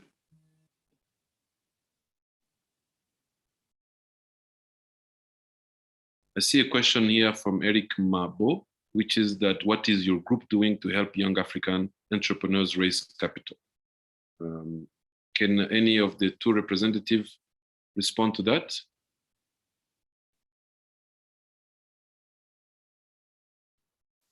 Perhaps I can come in here. And so my official job right now, which I'm not representing again, is the Namibia Investment Promotion and Development Board, right? And they have an exclusive department for talent and innovation, and also for another exclusive department, a second one for SME development. And they do try to sort of address, and just so we're clear, this is a new organization that was just formed in Namibia. So they do try to address how Namibians specifically are going to participate in the next fourth industrial revolution, right? So these two departments are trying to work together to sort of solve the problem of how do we ready ourselves to, on the side of government as a state-owned enterprise, and on the side of the private sector, how do we ready them to participate especially in the Africa Continental Free Trade Agreement. So what we're trying to do, for example, right now is come up with an e-commerce strategy for the country. And that is specifically being run by the Ministry of ICT, the Ministry of ICT, of course, in information. ICT. So the idea behind that is to say, when the population of the country is so small, we have more than 60% of the country that is below the age of 35, meaning the youth. And these are the people that participate in internet activities more often than not. How do we get them ready? Because they're going to be the next generation that's going to take over. How do we get them ready for that space? So what we're trying to do is just that, to prepare that environment. So there are some policy frameworks that are in place. There are some conversations that are being held with to consult with the public, how exactly they want to participate. Urbanization rates in Namibia are about 50%, just above 50%. So we want to talk to the 49% who are not necessarily urbanized, how best they can participate in this conversation. And then we have entities like Paratus, infrastructure and ICT company that is building a data center in Namibia that is welcoming what is it called? The line that's coming from Europe that's going around Africa, right? And it's coming to stop in Namibia, and they're building. Exactly, the cable. Yes. Sorry, my background is energy, so this was quite new for me. No worries. Yes. I want to ask, I see that there are 3 people who have actually raised their hands. Oh, sorry, back to you. Yeah, there is Ian and Rukundo Jean Premier Bienvenue and Peter Kivuti. So Ian, you want to go first? Sure. So I wanted to ask about free zones and services. So as you build out the protocol for services, what is going to be the role of free zones, particularly financial services, particularly free zones that promote financial services like international finance centers and things like that? Where do they fit in this framework for the AfCFTA? Okay, so the questions on free zones, I would maybe ask Mr. Chouka to respond to that, or anybody else who think they can give an answer to that. Or if you're not ready, I will actually ask for the other participants who have had raised their hand. I see that Peter Kivuti, can you ask your question? Then we're going to answer them at the same time. Okay, I see that Mr. Kivuti is muted. Ronald Kidasa. Okay, Mr. Kivuti, can you ask your question? Yes, my biggest question in this issue on e-commerce, coming from a developer perspective, is that I've been having a very big problem with the platforms that offer very big competition when, like Alibaba and Amazon and the rest, all of them. And there are these small businesses and startups that are trying to come up with the e-commerce platforms, but there is like some sort of struggle in trying to get into that space that they can be able to have to trade, because most of them actually have products that they feel can be bought across Africa, and yet there's this challenge on maybe on logistics and stuff. Just want to know from the experts on the panel what would be the best approach for developers in being able to create platforms that can actually be able to compete in this e-commerce space while you build the African economy. Thank you very much, Mr. Kivuti. Mr. Ronald Kidasa, can you? Okay. Yes, hello, good evening to you people. My name is Ronald Kidasa and I'm an innovation consultant with a startup ecosystem. So my question is this, it's not really directed to anyone in particular, but maybe any panelist could take it on. What chance does a local e-commerce player stand against a global giant, say, based outside Africa, if parcels, let me give an example of a basic parcel like under $10 is basically treated as the same, basically same taxes apply to it as a consignment coming from China. My reason for asking that question is that not only is the free trade zone going to help, but we have to incentivize entry by local players. Say, for instance, putting tax holidays on a cap, like you know how, let me say my country, Uganda, when an investor comes, the president gives a tax holiday for a certain number of years. So if the same thing was done for e-commerce in the sense that for traders whose maybe parcels are going within like East Africa or Africa to Africa, B2B or Africa purchases, intercontinental, maybe under $10 should be maybe tax-free for the next 3, 4, 5 years. That way more people are buying from African traders. Probably you'll find even some people outside Africa will start shipping from Africa. So maybe what's being done in that angle in terms of tax holidays for the local, for the local traders. I mean, I want to sell something, not $50, $10 to a mass market, but I'm competing with someone in China at the same price. Thank you. Thank you very much. I think we have 3 questions, one on free zones, the other on building capacity or how are African e-commerce platforms going to compete, and the third one about small packages or small business being treated the same as international businesses, especially in e-commerce trade. So I would like to ask our 2 government representatives, Mr. Kanjemba and Mr. Danka, and also Mr. Chioka, if available, to respond to any of those questions. But we are a bit short on time, so I would ask you to be brief. Thank you. I can. D'accord, je vais faire vite. Il y a une question extrêmement importante qui a été soulevée, c'est la question de la concurrence entre les plateformes étrangères qui font du business sur notre propre territoire et les petites plateformes que nous avons chez nous. Alors, je donne juste un exemple très rapidement. En 2019, je pense, on a fait une petite enquête pour voir le nombre de plateformes sénégalaises qui faisaient du commerce électronique au Sénégal. Mais on se rend compte que la majorité de ces plateformes-là font du commerce de produits étrangers. Et quand vous voulez concurrencer une plateforme étrangère en vendant des produits étrangers, vous êtes faussé dès le départ.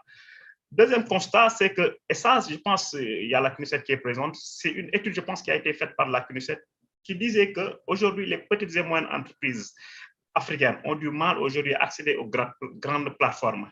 Et puisqu'on a du mal à accéder aux grandes plateformes, je pense que la solution a été donnée par Mme Kidane, que je salue déjà dans sa présentation, qui nous a dit ce matin que l'Afrique doit avoir ses propres solutions pour avancer. Et je pense que c'est ça la solution. Et c'est la raison pour laquelle, d'ailleurs, nous, au Sénégal, je vous l'ai dit tout à l'heure, on est en train de travailler sur une plateforme.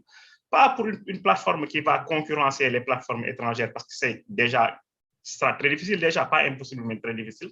Mais nous voulons juste une plateforme qui va vendre le Sénégal, qui va vendre l'Afrique. Ce que nous voulons, c'est une plateforme africaine.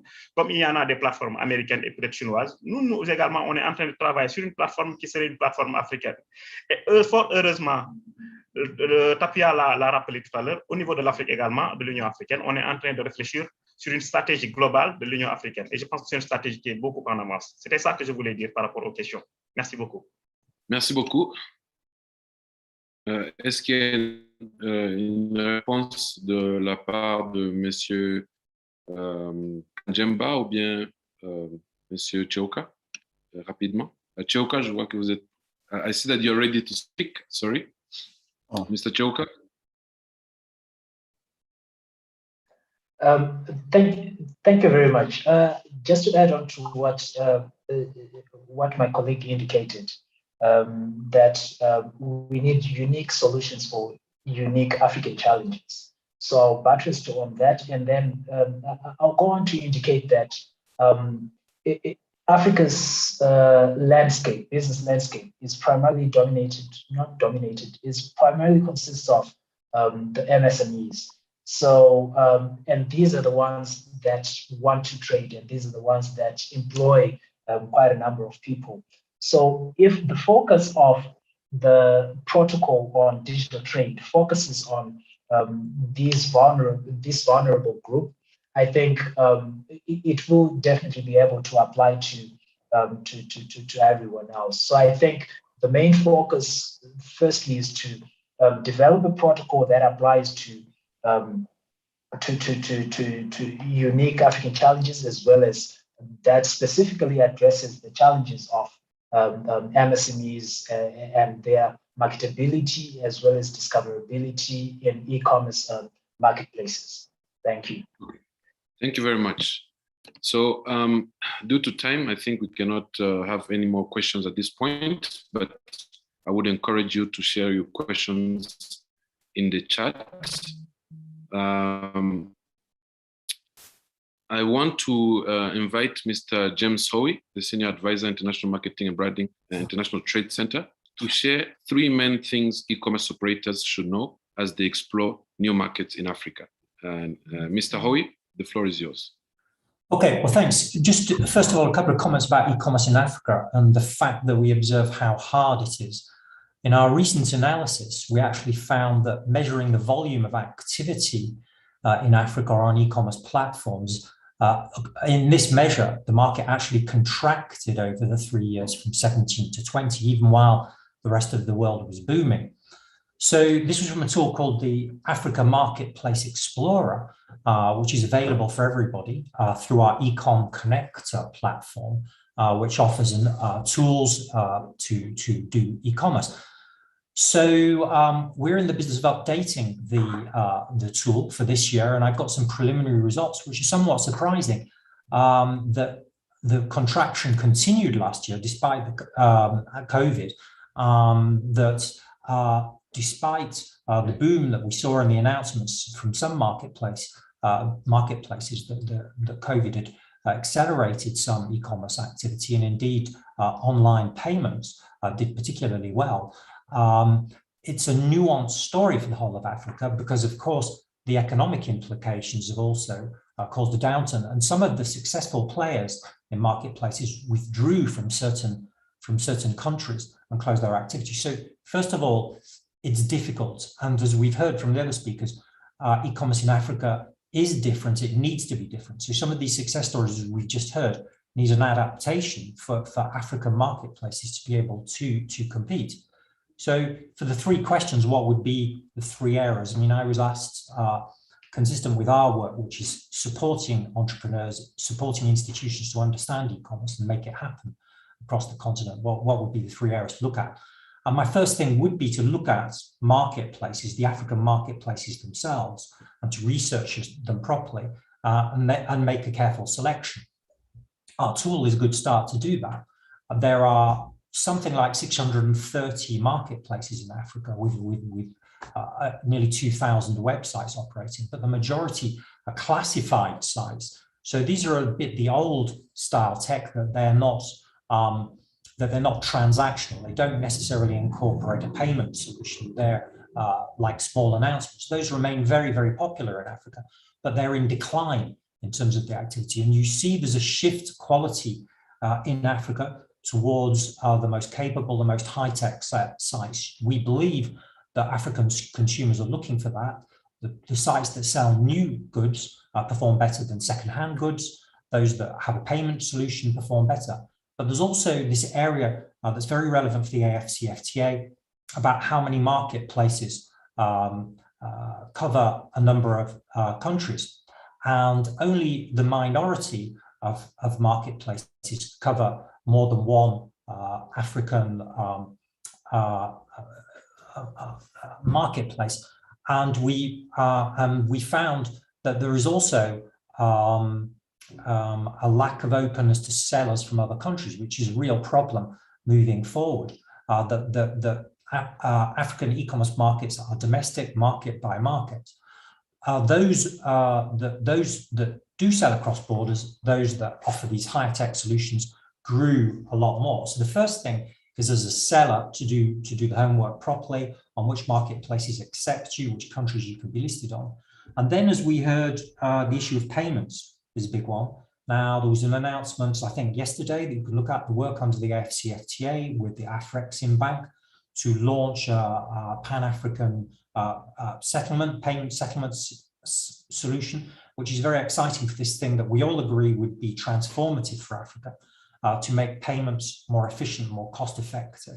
And that would allow these cross-border payments, because otherwise a lot of what e-commerce takes place is cash, as is well known. So to be able to do business at the moment, to address the bulk of the market intra-African, you have to think about a cash solution, which inevitably means a local partner, because of course it's not possible to find simple solutions to move cash across the border. But I mean, the main thing is this issue of trust, as we've heard. Our speaker from Namibia was talking about the lack of familiarity with trade across the border.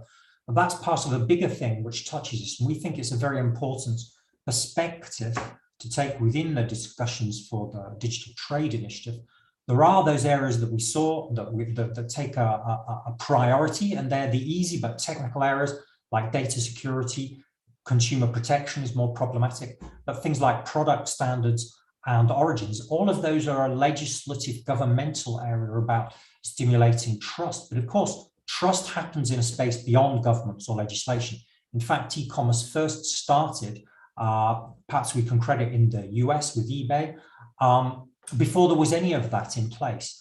And it's a matter of encouraging a buyer and seller to have confidence in one another.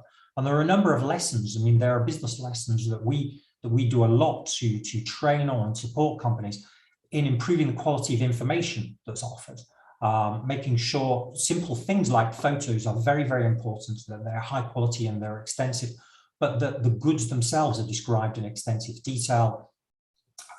Having an active social media presence, using digital in a complete manner generates confidence. Customers more and more do their due diligence on a buyer before buying. Work with respected platforms. So platforms themselves can do a lot about trust. And there are various things that could be put into place, such as a trust label for these African marketplaces that we're talking about. And of course, the business about looking for and soliciting feedback. So there are many challenges that entrepreneurs face and marketplaces in Africa. I mean, I think the discussion that we were starting to have about favoring African marketplaces is very important. I would make a comment about this. There was a question about favoring African traders across borders. There's many things that could be done there, and I think that will be an interesting debate. But let's say I think the person who asked was really referring to what we call Diminished, which has happened in countries, which is for small packets, small value to move across border. That would be very facilitating for small e-commerce sellers to start happening in Africa. It would be a thing that would deserve being looked at. We at ITC are there. We're very much committed to supporting this endeavor at the AfCFTA, supporting governments, institutions, understand its implications, and being at the side of the private sector to look for solutions and make it happen. So thank you.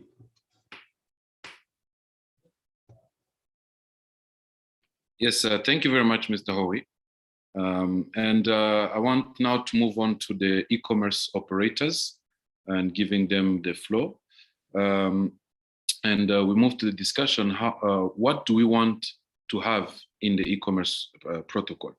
But before we start the discussion, I would like to highlight the survey that has already been shared by the organizers. You can see it in your system. So the organizers shared a survey on social media that we encourage you all to fill. We want entrepreneurs to share their views on priorities, opportunities, trends, and challenges for e-commerce entrepreneurs and businesses in the AfCFTA One African market. The main findings of this study will actually help inform solutions for African cross-border e-commerce. The survey is also available on Twitter at UNDP Africa and at ATCG. We're going to be posting that in the chat box. So to start this discussion about the African e-commerce, I'm actually going directly to Ian. I know that your question on free zone was not answered, Ian. It's unfortunate. But let me ask you this question. What is the African e-commerce? What are we actually talking about? What aspects of e-trade should this protocol cover? I would like to hear your experience or your thoughts on that. Hear me? Yes, yes, I can hear you. Okay, yes. So I think that it's helpful to think about whenever I think public officials tend to think about e-commerce, there's kind of a default to goods, which makes sense. But I'd like to propose that we think about it in 3 streams. The first is digital services. The second is digital goods.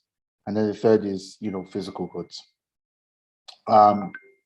When we have to clarify, when we talk about things, for example, like selling artwork or music, or selling writing, we have to clarify what that means in a digital context, because that's what the vast majority of our young people, if we're being completely honest, are actually currently selling Pan-Africa. Their services, they're selling code and things like that, software. And then we also have digital services where, particularly as we have this wave of fintech, people are moving from one country to the other. And it is even this digital financial services in particular, but other forms of services that form the bedrock infrastructure for digital goods, as well as physical goods. So I think it's important for us to kind of establish what the rules that govern these services will be, and how they will differ from, say, physical goods, which we're all more familiar with, by virtue of us having traded physical goods with each other for over a century. So, but I think that what's not clear, even after this conversation, is how the protocol will treat digital goods and digital services. All right. Thank you for that, Ian. It's a very clear definition. And you put in the context of what, as you said, young people are doing right now. But now I want to ask the entrepreneurs themselves. What do e-commerce entrepreneurs want out of the AfCFTA? I mean, you can look at it in different ways. What types of rules do we want to see?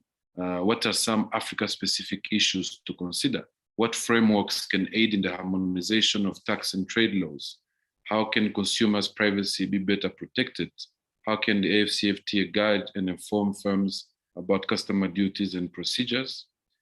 How will the AfCFTA protect African e-commerce firms from unfair competition? What are the bottlenecks of impending African e-commerce?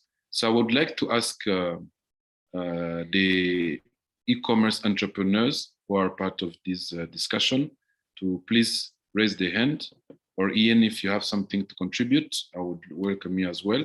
But it's open to anybody else to respond and to give the policymakers an idea of what the e-commerce practitioners actually want to achieve.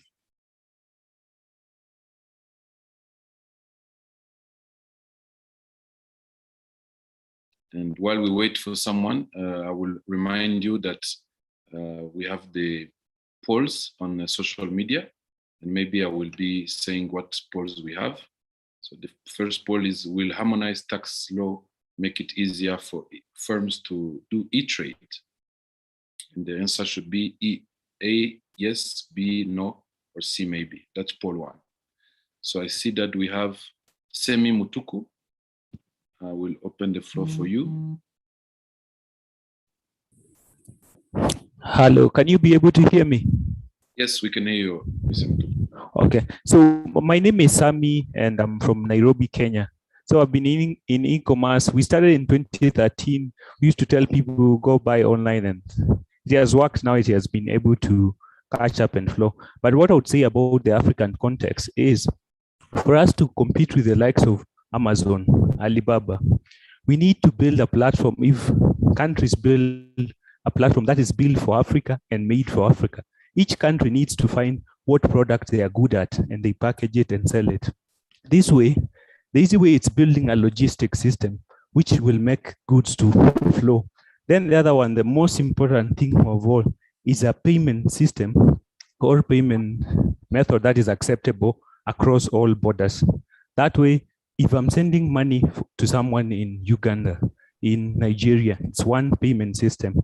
Then if I'm sending a good, there is a seamless way to send a good from Kenya all the way to Nigeria without any difficulties. So those are the key things that they need to look at.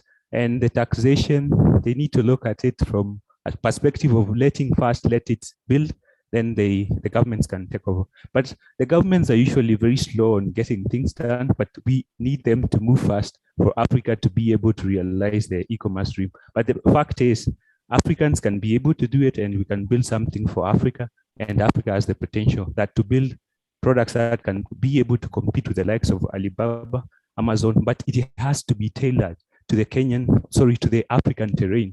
We can't just take the technology from the West, the way Alibaba has worked, and come and paste it in Africa. It's never going to work. Africa is a different terrain and needs solutions which are tailor-made specifically for Africa. That's all. Thank you.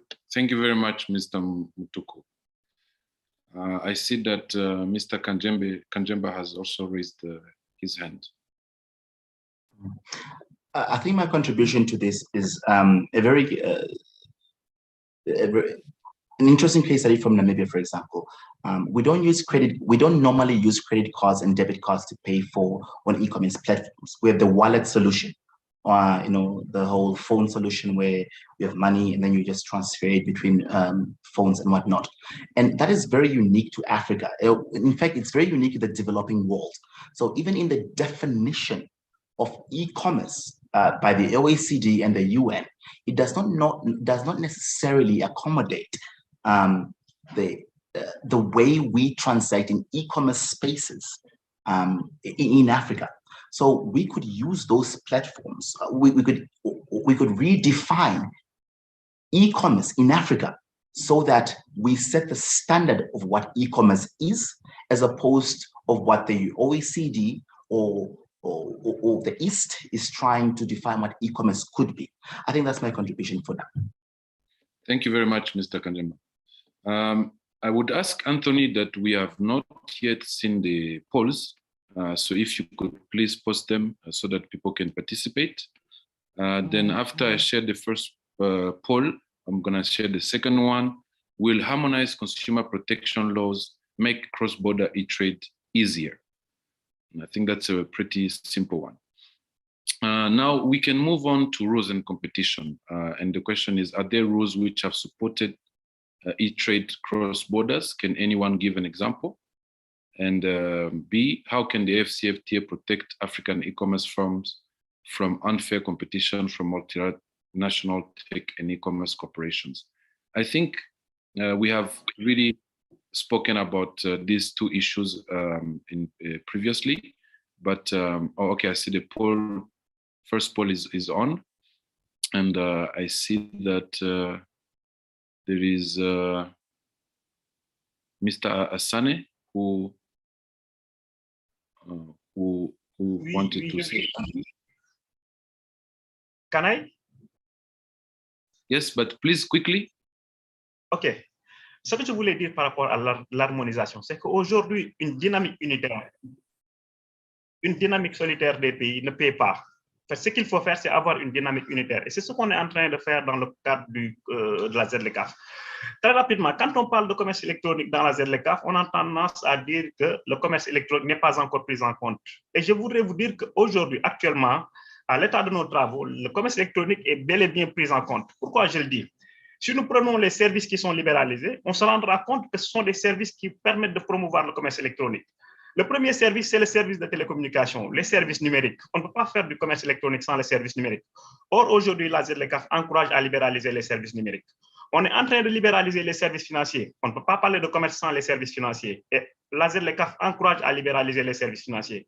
On est en train de travailler également sur la libéralisation des services de transport. Et ça également, c'est un progrès. Donc, je pense que si on met en compte, en tout cas, la jonction de ces trois secteurs-là, même sans avoir un accord, un protocole sur le commerce électronique, on peut développer très rapidement le commerce électronique. Donc, je suis tout à fait d'accord avec le processus d'harmonisation en Afrique.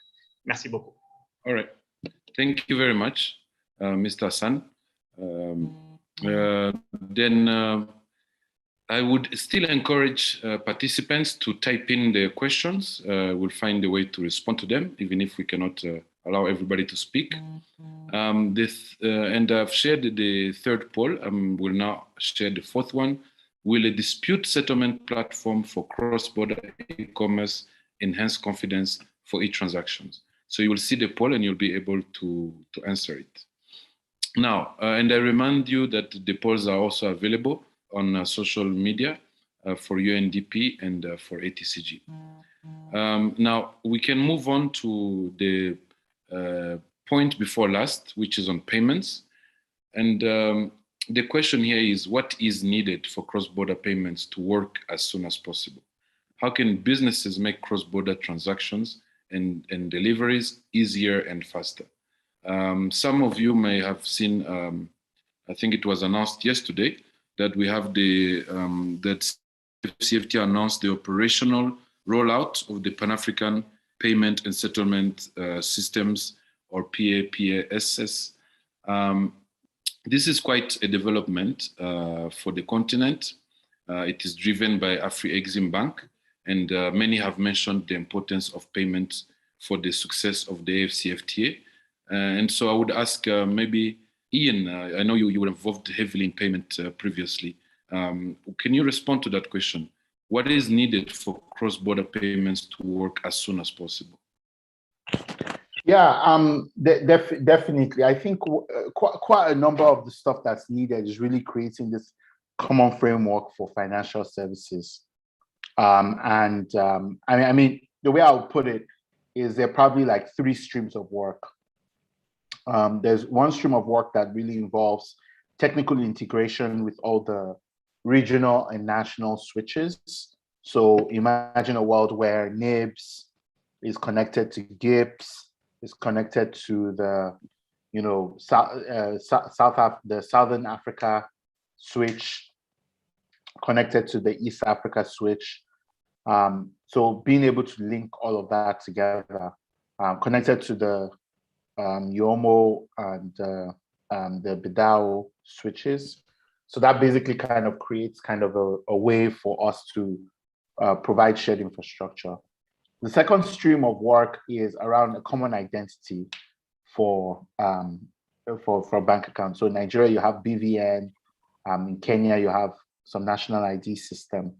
How are those frameworks treated within, and how can we validate by leveraging tools? Maybe it's Smile, maybe it's other tools, Ping Me or something else. How can we validate these identities? Because one of the things that's really important for payment, and particularly for tackling fraud, is that we know who's making payments and why. And then thirdly, I would say there's also a need for us to work with Pan-African banking institutions to scale financial services across the continent.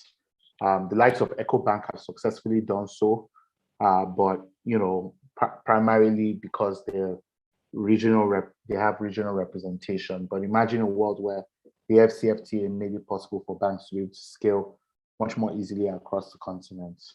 I feel like that would be a big accelerant, because then businesses that bank or individuals that bank with that bank will be able to have access to all this infrastructure for payments. I don't know if that makes sense. Yeah, it makes sense. I think you mentioned that we can't have payments without identity, so a clear protocol, shared protocol interoperability for identity to do KYC, but also to, in a way, link the different platforms so that they can talk to each other. I think the last point, which is on opportunities, we do not have time to really discuss it, so I shared it in the group for everyone to see. I want to really thank everyone for participating in this discussion. We hit on multiple points. We talked about the importance of safeguarding the African platforms against the bigger ones. We talked about having value chains. We talked about payment and logistics and customs and many other aspects. I think the policymakers got a lot of feedback, but also for us who are not policymakers, we got to understand what is happening in the policymakers' mind and where we are headed. I would like to invite to close this session, Mrs. Aissatou Diallo, the Senior Coordinator for AfCFTA, LDCs, LSDCs, and SIDs at the International Trade Center. Aissatou Diallo leads the ATC portfolio on the AfCFTA and has 20 years of experience working on trade-related assistance with the International Trade Center, a joint institution of the World Trade Organization and UNCTAD in Geneva, in various areas of expertise, such as government procurement, market access, regional integration, South-South cooperation, and trading services. She has led various RTC's projects aiming at increasing export competitiveness, creating jobs, and boosting the intra and inter-regional trade, and has a concrete track record in resource mobilization for aid for trade projects. So I want to thank you everyone for being with me today. I will stop here and I will ask Aissatou Diallo to come in and close the meeting. Thank you very much.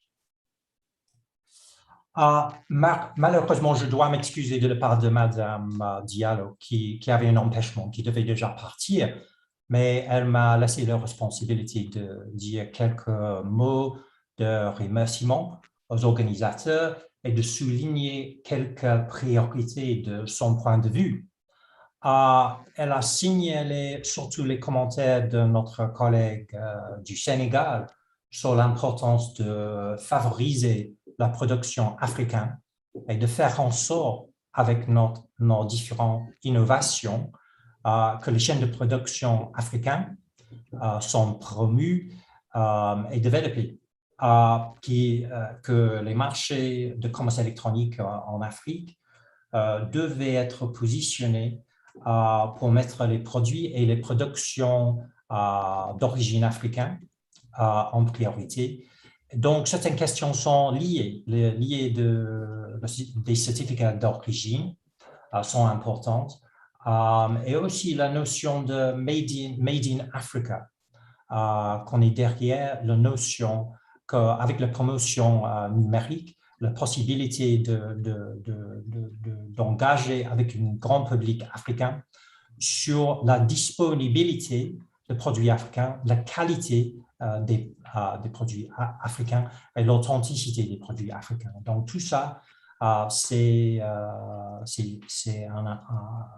aspect très important que l'ITC est dans une position d'appuyer. Et on remercie les organisateurs, UNDP, UNCTAD et nos collègues en Afrique, les TCG, et on vous souhaite une bonne continuation. Merci.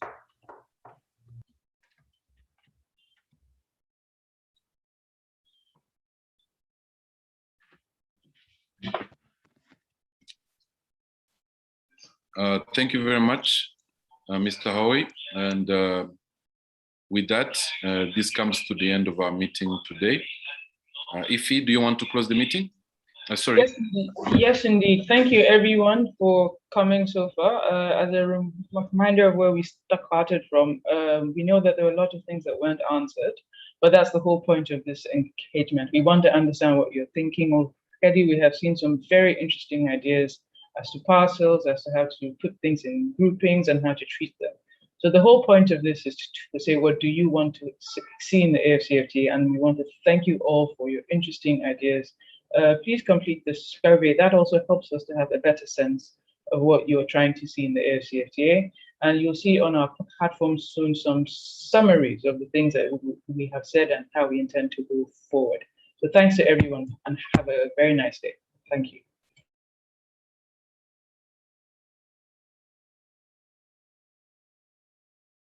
Merci, au revoir.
Thank you again, guys.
come back to bite your meeting. So we would not agree to what Kenya is saying. Kenya is one of the bigger economies. Imagine we have smaller countries. Really, they will say